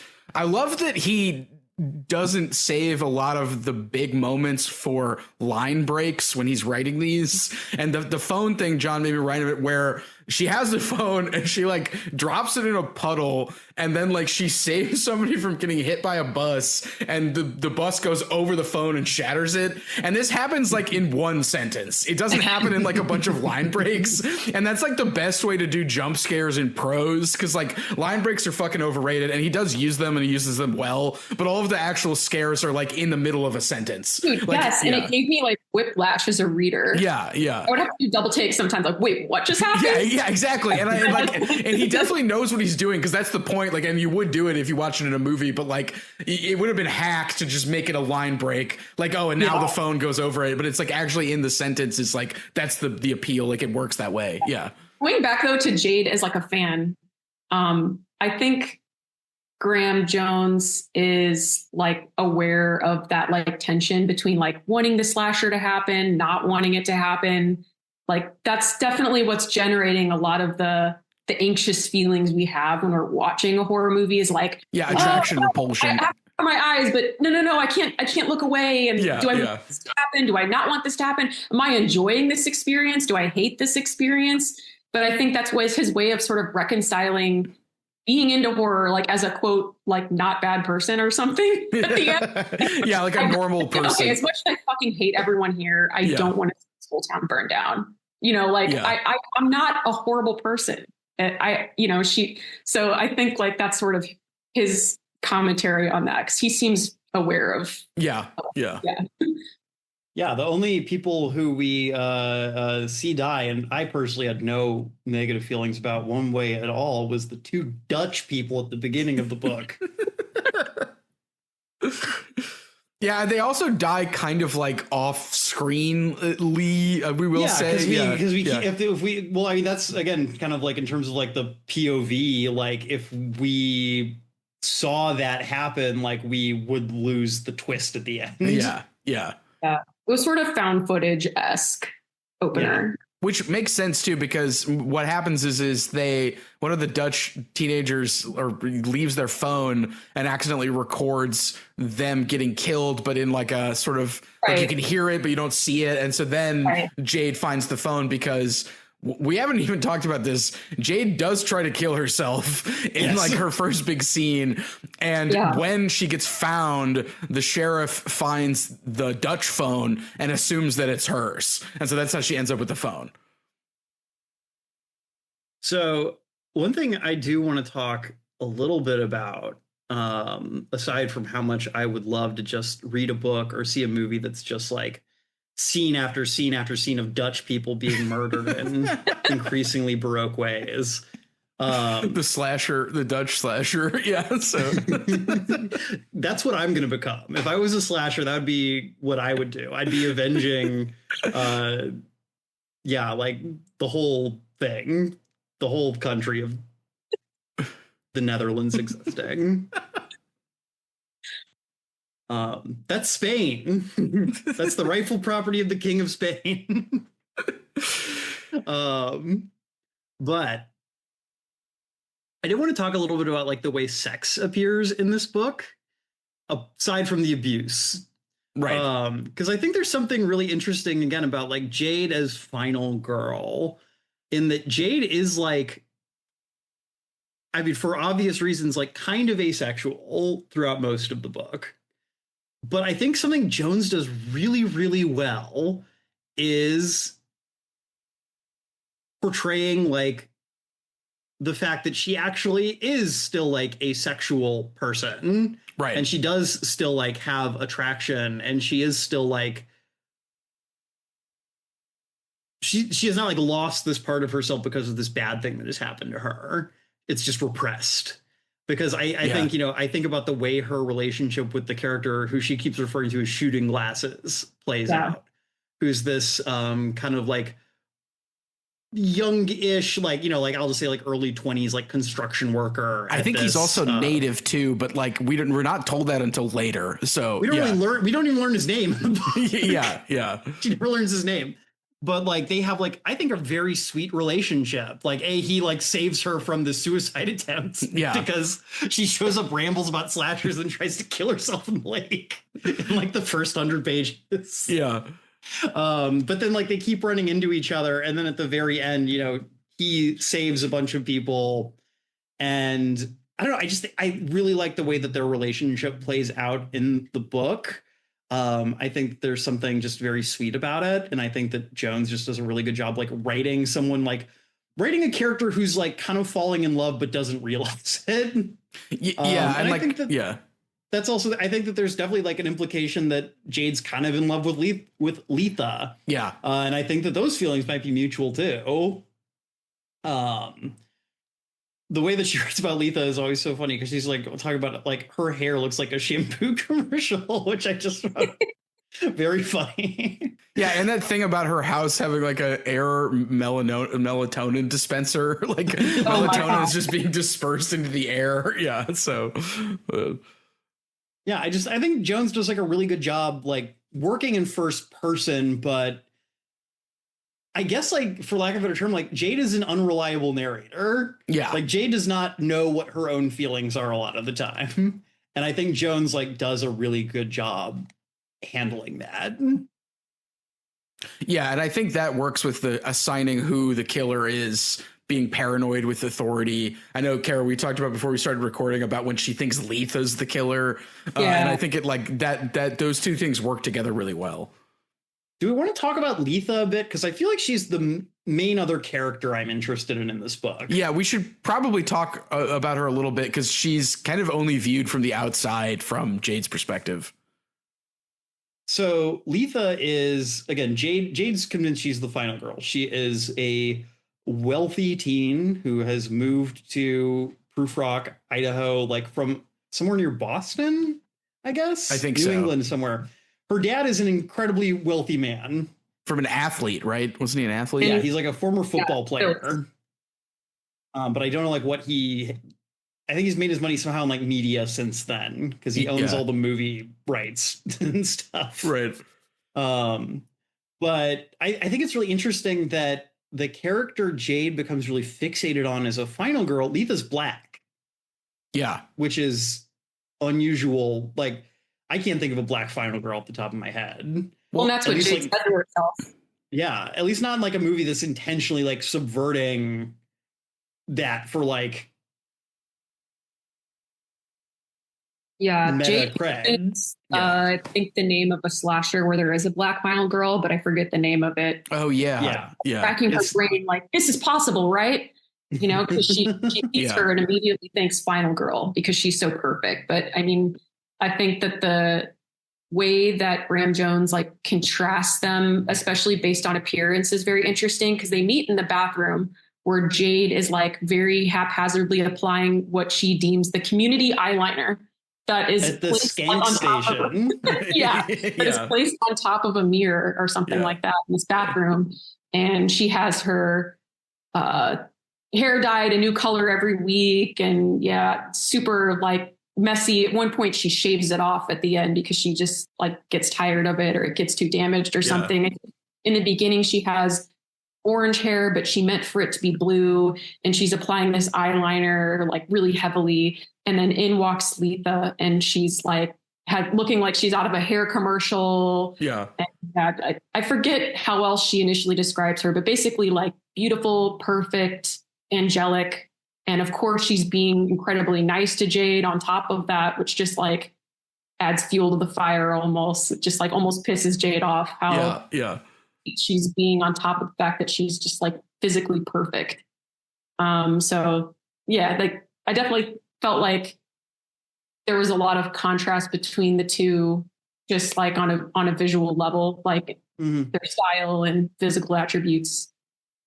Yeah, and like during that first meeting, like Jade's like interior monologue is like racing ahead of what's actually happening. Yeah. So like sometimes she'll be thinking like 100 different things, and then Lisa will just be like, "So yeah, I'm glad to have met you." Like just like normal. Like, you seem like a nice person. Yeah, exactly. We can hang out sometime. Yeah, and like Jade's thought like at least 5 paragraphs worth of random stuff like in between that. So I mean, whom amongst us hasn't had that experience meeting a hot person for the first time? Yeah. I also like that Jade is like the janitor. Like we don't really get like exactly what the deal with that is. Like who does Jade report to as the janitor? But like there's just kind of like a funny detail that she's like in the skank state, like getting the highliner from the skank station, and she's like, I'm gonna have to clean this bathroom up later. Like, you know, just like there's just something funny about that. Yeah, she's always wearing a jumpsuit or the coveralls. Very Michael Myers-esque. Right. But I think with Letha too, I mean, Letha is the one who like initiates this like intervention like midway through the novel. Yeah. And I think there's something really interesting in the way that, again, like Jade is projecting on Letha the whole book. Right. Like she becomes convinced, like at this kind of midpoint, like Letha's dad must be the killer. Yeah, and that's like also when I think the tone shifts to be more giallo during that bit, like with the nail gun and like the wearing the mask. Like to me that felt like, and like they had talked about how giallos are like proto slashers or slashers. Like Jade has defended this point in the essays to Mr. Holmes. Like, but like I just feel like the kills even change in that section.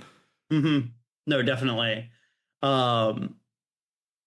Yeah, and then I don't know about you guys, and again, maybe this. I feel like we're getting pretty close to like probably the 2 hour mark here. So right, yeah, maybe we want to start like getting towards the end. Like the way that I don't know about you guys, I really thought through the whole book, like, and maybe this was me not like thinking highly enough of Jones as a writer, where I was like, oh, Letha's going to be evil the whole time. This has all been like some kind of act. Yeah. This is all going to have been like, oh yeah, this was her way of like getting back at her dad for like doing something bad to her. Because like Letha's mom is like out of the picture. She has like a new stepmom and like step siblings. And there's an implication she's not totally comfortable with that fact. And I was like, oh, this is all going to be like some, you know, that's going to be the subversion here. And they get horrifically murdered too. They get horrifically murdered. Yes. Yeah. And again, Jones even points out that fact. He's like, there's a whole like section towards the end where Jade is like, oh my God, Letha saved me. Like, but wait, who threw her stepmom off the deck? And why would the shotgun blast have come through the wall in that way unless Letha was the one doing it? And I was like, okay, cool. I was right. I was like, great. I was right. Because it's like basically the end of the book. It's like the last, like, it's not even the last third. It's like the last, like, eighth. Yeah. And I was like, oh, like, we're getting to the end. Like, that's going to be the ending. And then he totally just, like, hit me in the face. That part really scared me, though, because it's like Letha at that point is basically the only person Jade thinks she can trust. She's so beautiful and she's alone with her. And then also, like, how creepy would it be if this like nice, perfect, angelic Letha thinks that Jade is still buying her act? Yeah. And Jade's realizing that it is an act. And then the moment she stops with the act would be absolutely terrifying if that did happen. So I was really worried about that. Like, that's the part where he got me. And I was like, oh, that is scary.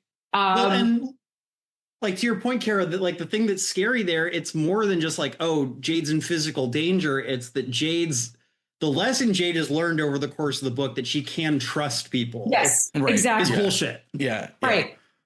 Which is the true horror, right? That would be the ultimate. But like, I like the direction he took it. And honestly, I think maybe I was talking with Ben about this in the beginning. I kind of suspected, and is it okay if we talk about the ending? And I was going to say, let's talk about the ending. We're a pro spoiler podcast. So, okay, we're cool. Because I was wondering the whole time and kind of expecting there to be like some kind of supernatural twist, just because having read The Only Good Indians, that was a supernatural horror book. Yeah. So I was thinking, okay, like, I don't know that much about what he does, but if that's my only exposure, then probably something unexpected is going to happen. And probably the slasher is going to be like a ghost or something. Yeah. Well, and also like there's an extended bit towards the beginning of the book where Jade's kind of telling us a lot about the town's history. And she writes this urban legend of the Lake Witch, who, you know, is this like, I think half Indian woman who was like murdered by the town, but like cannot like there's like an additional urban legend that there's like a preacher who's like was so holy that he was drowned in the lake, and so he's like consecrated it, so it's like a Christian burial ground. Yeah, and she can't die there because she's native. Yeah, so she like can walk on the water, and like there have been sightings of her for years, but like it very much like Graham kind of throws it in there. It that feels like it's the red herring. Yeah, like it's like oh, like whatever's going on, like they're using this as like a they're using this as like it's a Scooby-Doo. I think Jade even like directly says that, like, oh, they're using this, like your dad is using this, Letha, to do a Scooby-Doo thing. Right. But then we find out, guess what? No, the Lake Witch was the slasher the whole time. Yeah. The Lake Witch was a slasher, but she was unearthed by the Terra Nova development. So, I mean, I really like how he did that. I like that my limited exposure to his writing is that like oftentimes one of the antagonists is either a Native American or some kind of Native American evil entity, right? And so in this case, that's kind of true, but what unleashed that wrath?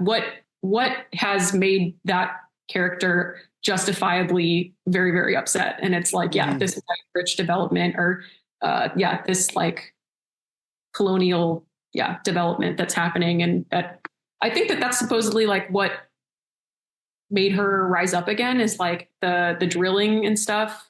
Right. Yeah, I think so. Yeah. It disturbed this cave that she'd basically been like hibernating in. Well, isn't that the significance of the story where Shooting Glasses and the other construction workers talk about that cave that one of the guys falls into? Yeah. And like the guy's like crawling around on all fours. Like, I think that was the connection there, I think. Oh, okay. I think. I could be completely wrong. But, I'm pretty sure that's right. Yeah, because like he tells this story about like that because Jade's like, oh, maybe the Theo who is the killer and the construction workers is related to that, so, but yeah, I really liked the supernatural turn because I felt like, as John has been saying, it really seemed like it wasn't going to go that way. And so it was nice to just be like, oh yeah, she's a demon or whatever. Like she's like this is a wrongful, an avenged spirit. And like, then she's like having to fight the spirit on the water, which is super cool because she's like running around and she has to keep going under. And like, it's a really great action scene, if we want to call it that, when she has to confront her. So. Yeah. And I thought it was like a really good payoff at the end for a lot of the book, building like some tension. But I think a lot of the book, and I don't necessarily say this is like a complaint, it's just that, and it's not what I look for in a horror novel, but a lot of it kind of played out as sort of like a whodunit sort of mystery meta horror coming of age tale. But then at the end, you do get your fill of like true horror, and there's some pretty creepy imagery, nasty stuff, hanging off, and people's faces getting ripped. Like it gets like backing into that one guy's caved in face, like when she's like backing, like, and she like turns around and she's like inside his face. So it gets gruesome. It gets I mean, it's some like really intense descriptions of gore, like in a way that I was a little surprised by, because it really saves it for the end. Yeah. Also, again, with that in the middle of the sentence thing, from what we're talking about, Jade's next awkward stroke brings her hand into a warm cavity like a floating bowl of oatmeal, a floating bowl that's Llewellyn Singleton's caved in face. And then immediately, what is this, a Fulci film? So like just immediately, like, to get out of the horror, like, oh, I'm in a movie. It's not real. Like, that's like, I didn't just go into that guy's face. So yeah, but. Yeah, even amidst the chaos, she's still thinking of horror references. Right. Yeah. I also like that surrealness of like her having to climb over the decorated boats. I think I'm a sucker for like moving through like a scenic backlot scene where there's just all these weird different things that you're like climbing through. Like it made that whole scene like incredibly surreal on top of all the gore. It's like her just climbing through all these like weirdly decorated boats that are watching the Jaws movie. Definitely. I'm looking at the notes here. Do we have anything else we want to say about the ending? Let me look. I mean, Ben, I know you want to talk about like, is this book meta modern instead of postmodern? I mean, I can drop it in. We don't have to spend too much time on it because we're getting towards the 2 hour mark. I could just that's kind of why I'm bringing it. This feels like maybe a place to wrap up, and then we can talk about what restaurant is this book. Yeah. Okay. Well, so a brief note here. If you're familiar with the term meta modern, it's something that I feel like maybe won't get any traction, but was getting some traction in the last couple of years. It's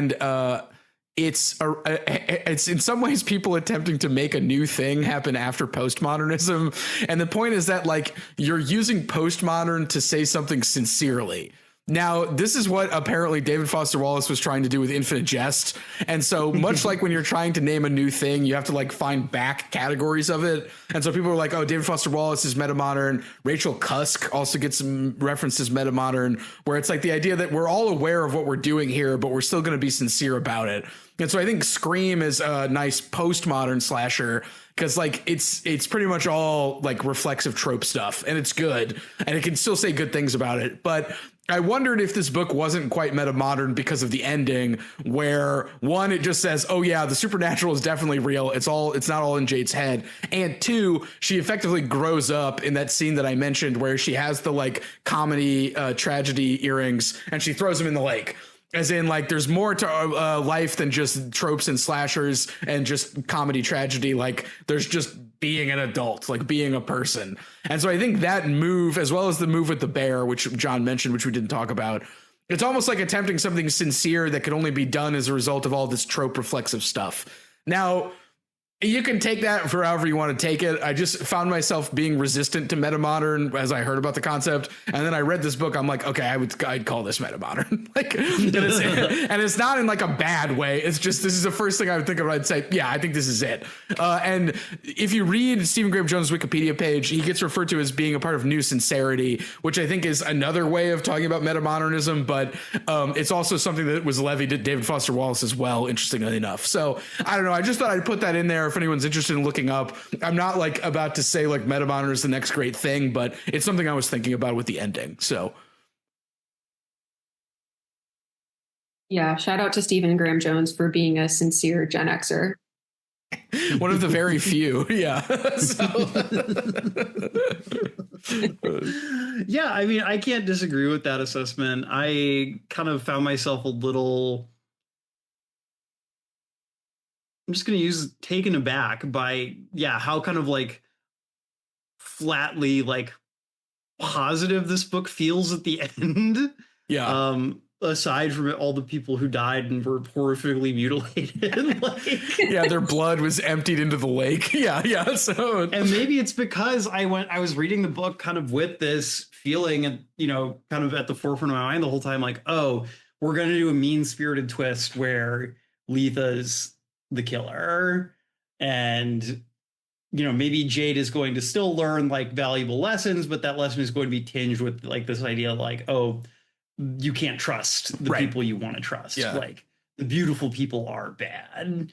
And I think that the fact that like Jones, I think like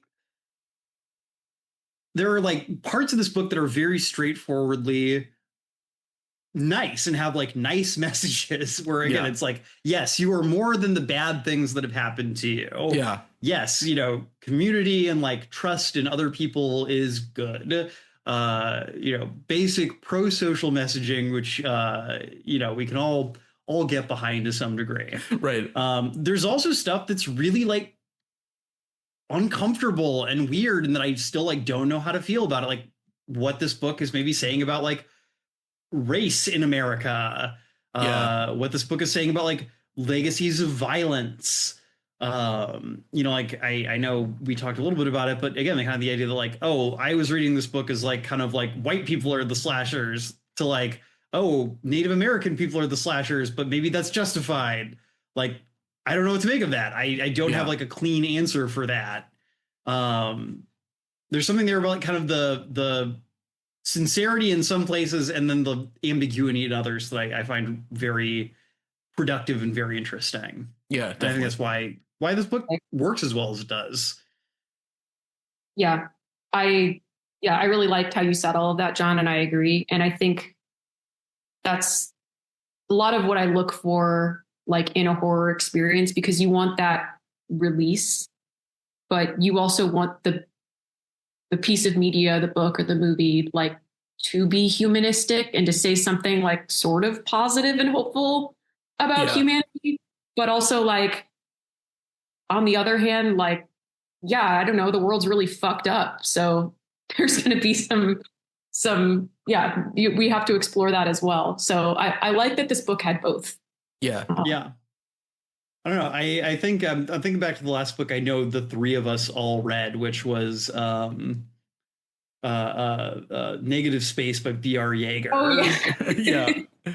Which is a book that I think I described to you guys as having finished it made me feel like I'd been kicked in the teeth multiple times. I also remember you saying, I'm going to get that drug up in my gums. I remember you said that at one point too. Whatever, that like head shop, like, hallucinogen. So, yeah. Our exploration of cosmic horror. And like, I think that's a book that, to my knowledge, we all still look back at pretty fondly. Definitely, like, yeah. We all still like. I have not touched it since I finished it because again, it made me feel like someone had knocked all my teeth out of my gums. I didn't want to feel that again quite so soon. Yeah. I realized I gave it to a friend and I've not gotten it back. Also, like, yeah, I think my description was I felt like I had been electrocuted after I read it. So, yeah. But like, I don't know, maybe I'm getting sentimental in my old age of 17 years old. Just kidding. I'm only 19 years old, listeners. But like, I don't know, there is a degree to which like reading stuff like that feels just as,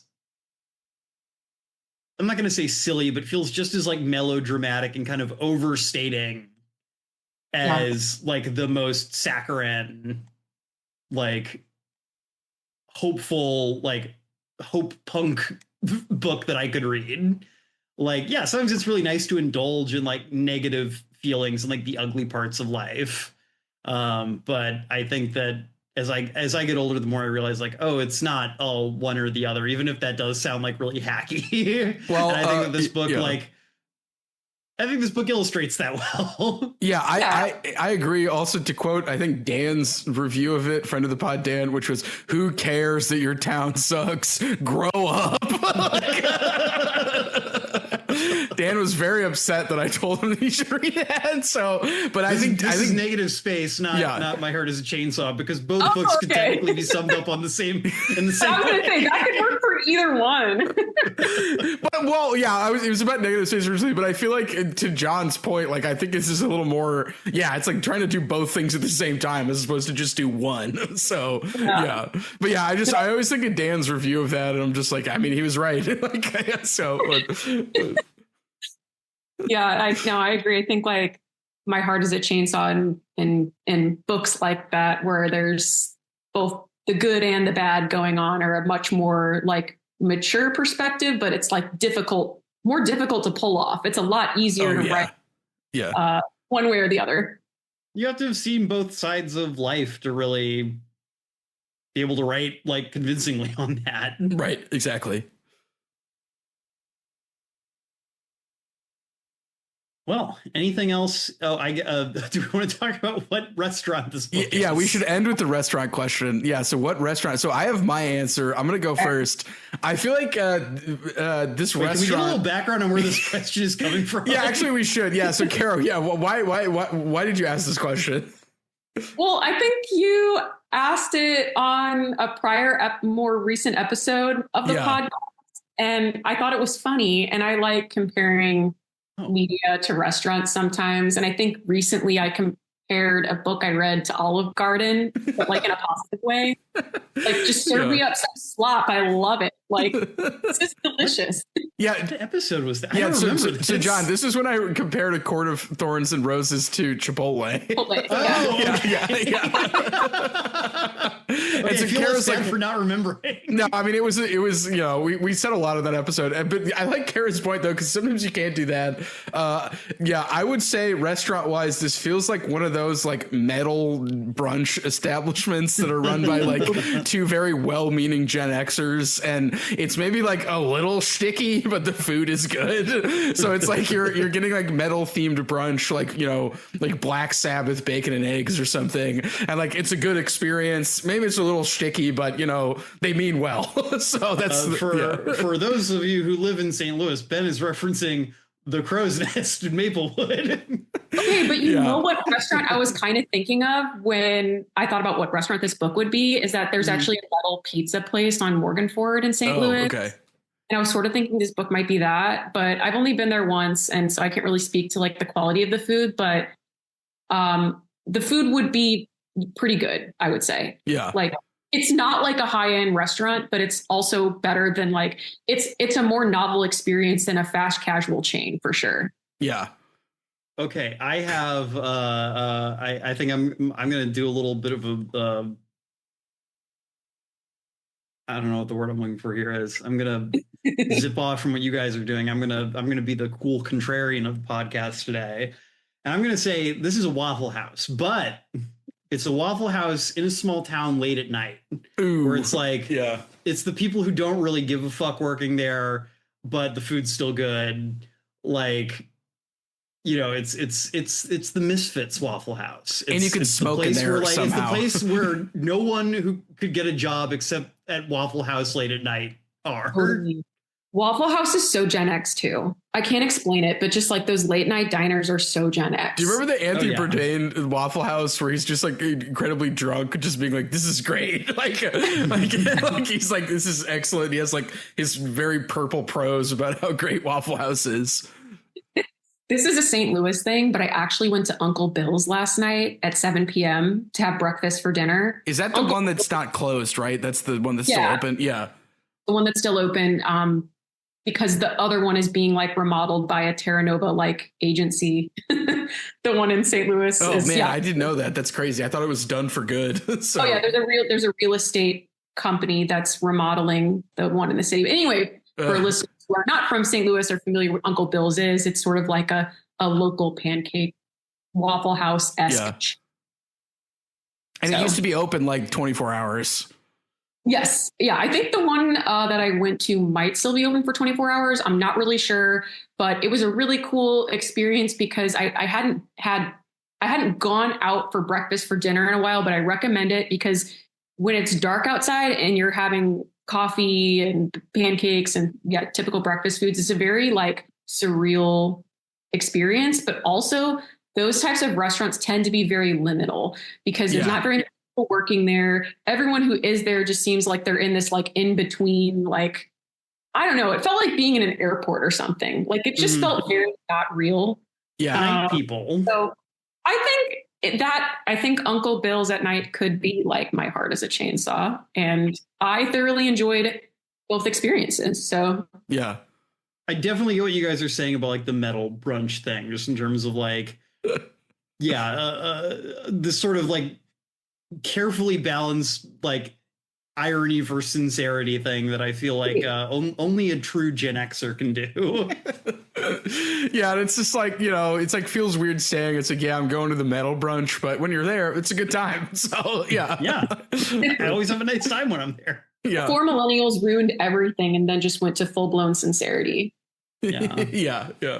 Well, listeners, this is the Infinite Library guarantee. We'll never be sincere. Yeah, we'll always be ironic.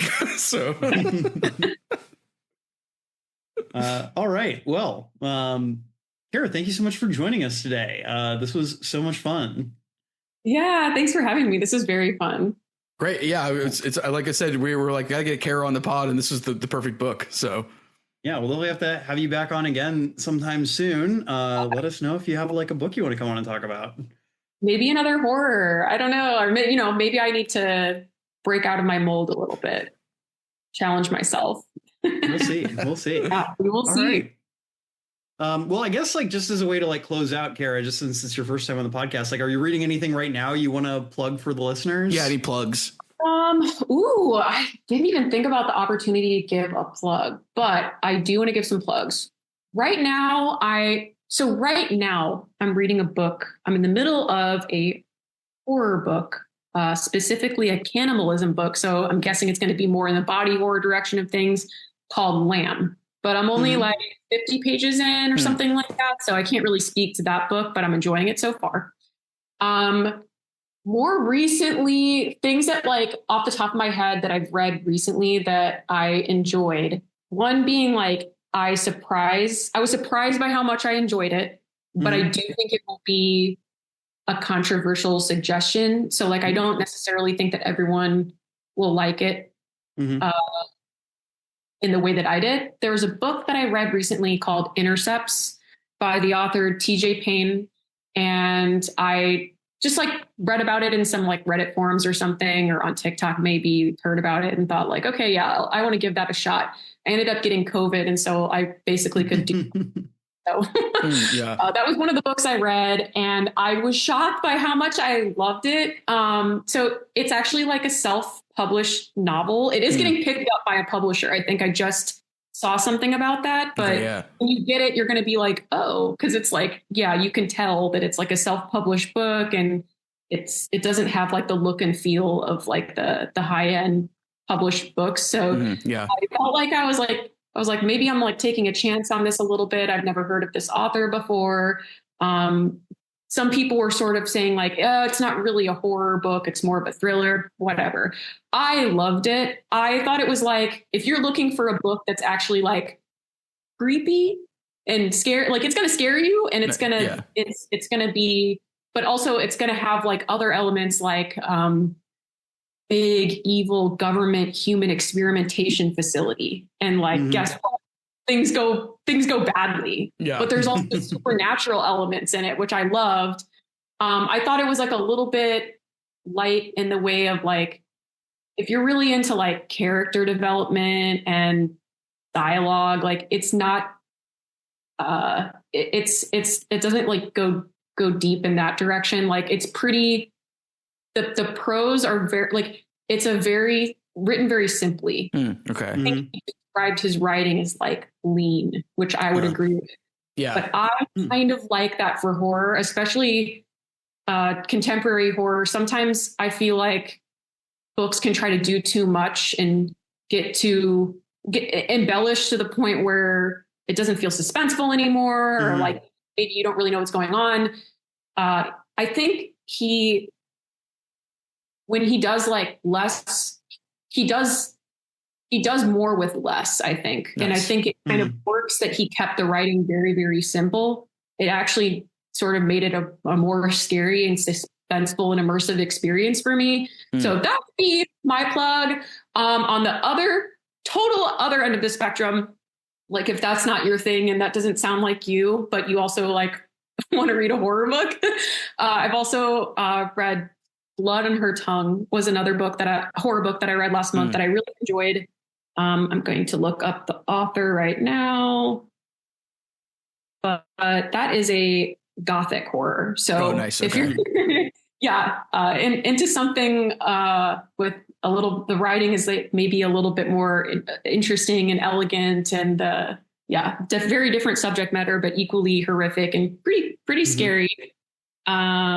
Joanna Van Veen, Blood on Her Tongue. That was also really good. And also, if you don't like horror, but you still kind of want a horrific book, I also read The Idiot for the first time recently and thoroughly enjoyed that as well. I feel like you could still kind of make the case that is a horror book, but basically the take that I have from that book, well, I don't know if I want to, I don't really know if you can spoil The Idiot, but basically the autistic male and BPD female romance goes back a lot farther. The fatal attraction goes back a lot farther. That trope goes back a lot farther than I gotta read The Idiot. I was a big fan of Brothers Karamazov, and somehow didn't make my way to The Idiot. But yeah, the idea of it being a autistic boyfriend BPD girlfriend relationship sounds great. I hate myself so much that I ended up thinking of it through that lens. But it's like, I don't know. Yeah, it's just as a contemporary reader who is me, it's hard to not think that way. Yeah. Kara, just as Stephen Graham Jones can't help but be Gen X, you can't help but be millennial. And, that's okay. All right. John, we are. I know we're trying to wrap up, but if you have any on or off podcasts, if you want to provide any horror recommendations. Yeah, I mean, in terms of, I actually was going to say, like, in terms of Stephen Graham Jones in particular, like I said, I know I already kind of talked about it. I really like his book, I Was a Teenage Slasher, which again, I think is kind of doing a more kind of like, maybe not comedic, but a more like kind of tongue-in-cheek, fun version of what My Heart is a Chainsaw is doing. I like that one a lot. Demon Theory is a book I found fascinating, but genuinely like got to the end of it and I was like, I don't know what is going on here. Yeah. Really liked it was again on my top 5 of last year. The Buffalo Hunter is really fun. Great kind of spin on like a Dracula like style epistolary novel, but with I think kind of a lot stronger like native themes. Not Only Good Indians. I still like. I almost feel like I need to go back and reread that book because I liked it, but I didn't love it, and I don't quite know why. And I'm wondering if I went back to it now, if I'd like it more.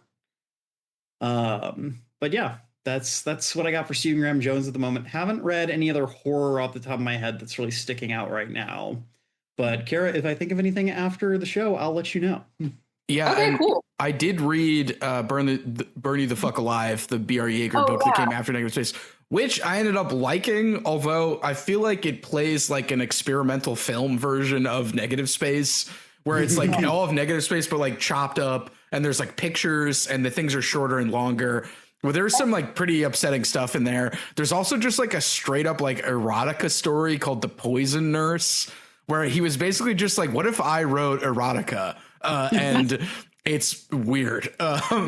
Basically, she has like a poisonous vagina and she has to train guys to have sex with her so they don't die. And it's basically like taking like the point of view of that character like super seriously. So that's just some of the interesting stuff that B.R. Yeager's cooking up. Apparently he's done with writing about kids and his next book is about like a middle-aged woman, which he's very excited about. So I am excited about that. That's cool. I'll have to check that out because it kind of reminds me, I mean, Negative Space kind of reminded me a lot of like, it had like the literary vibe of like the VHS film franchise, if that makes any sense. Yeah. I don't know. I just felt like those two things together in my head. Going back to putting down, just to like I feel like what's better than my synopsis of any book is my comparison of it to a restaurant, just because I feel like that's like, I don't know.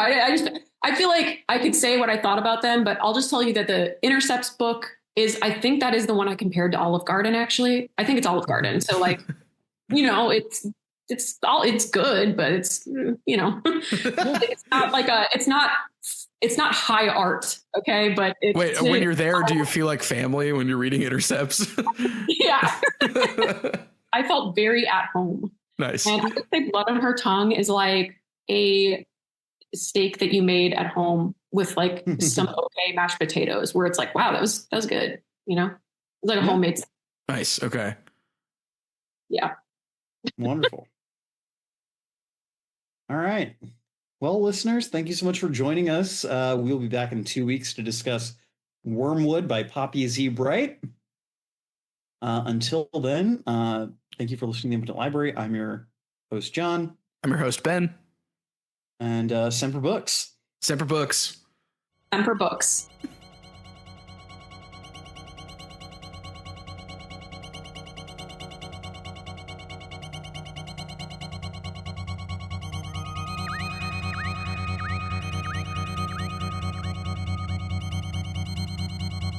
Thank you for listening to the Infinite Library. If you liked our show, we hope you'll subscribe and leave us a review on Spotify, Apple Podcasts, or the podcast app of your choice. It helps us a lot.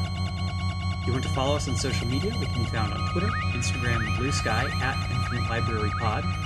If you'd like to contact our team directly with episode ideas or feedback, email us at infinitelibrarypod@gmail.com. Our intro music is by Amos Legend in the Forest of Mayhem. Our outro music is by DJ Daggy Diggs, and our logo was created by Lars Noir.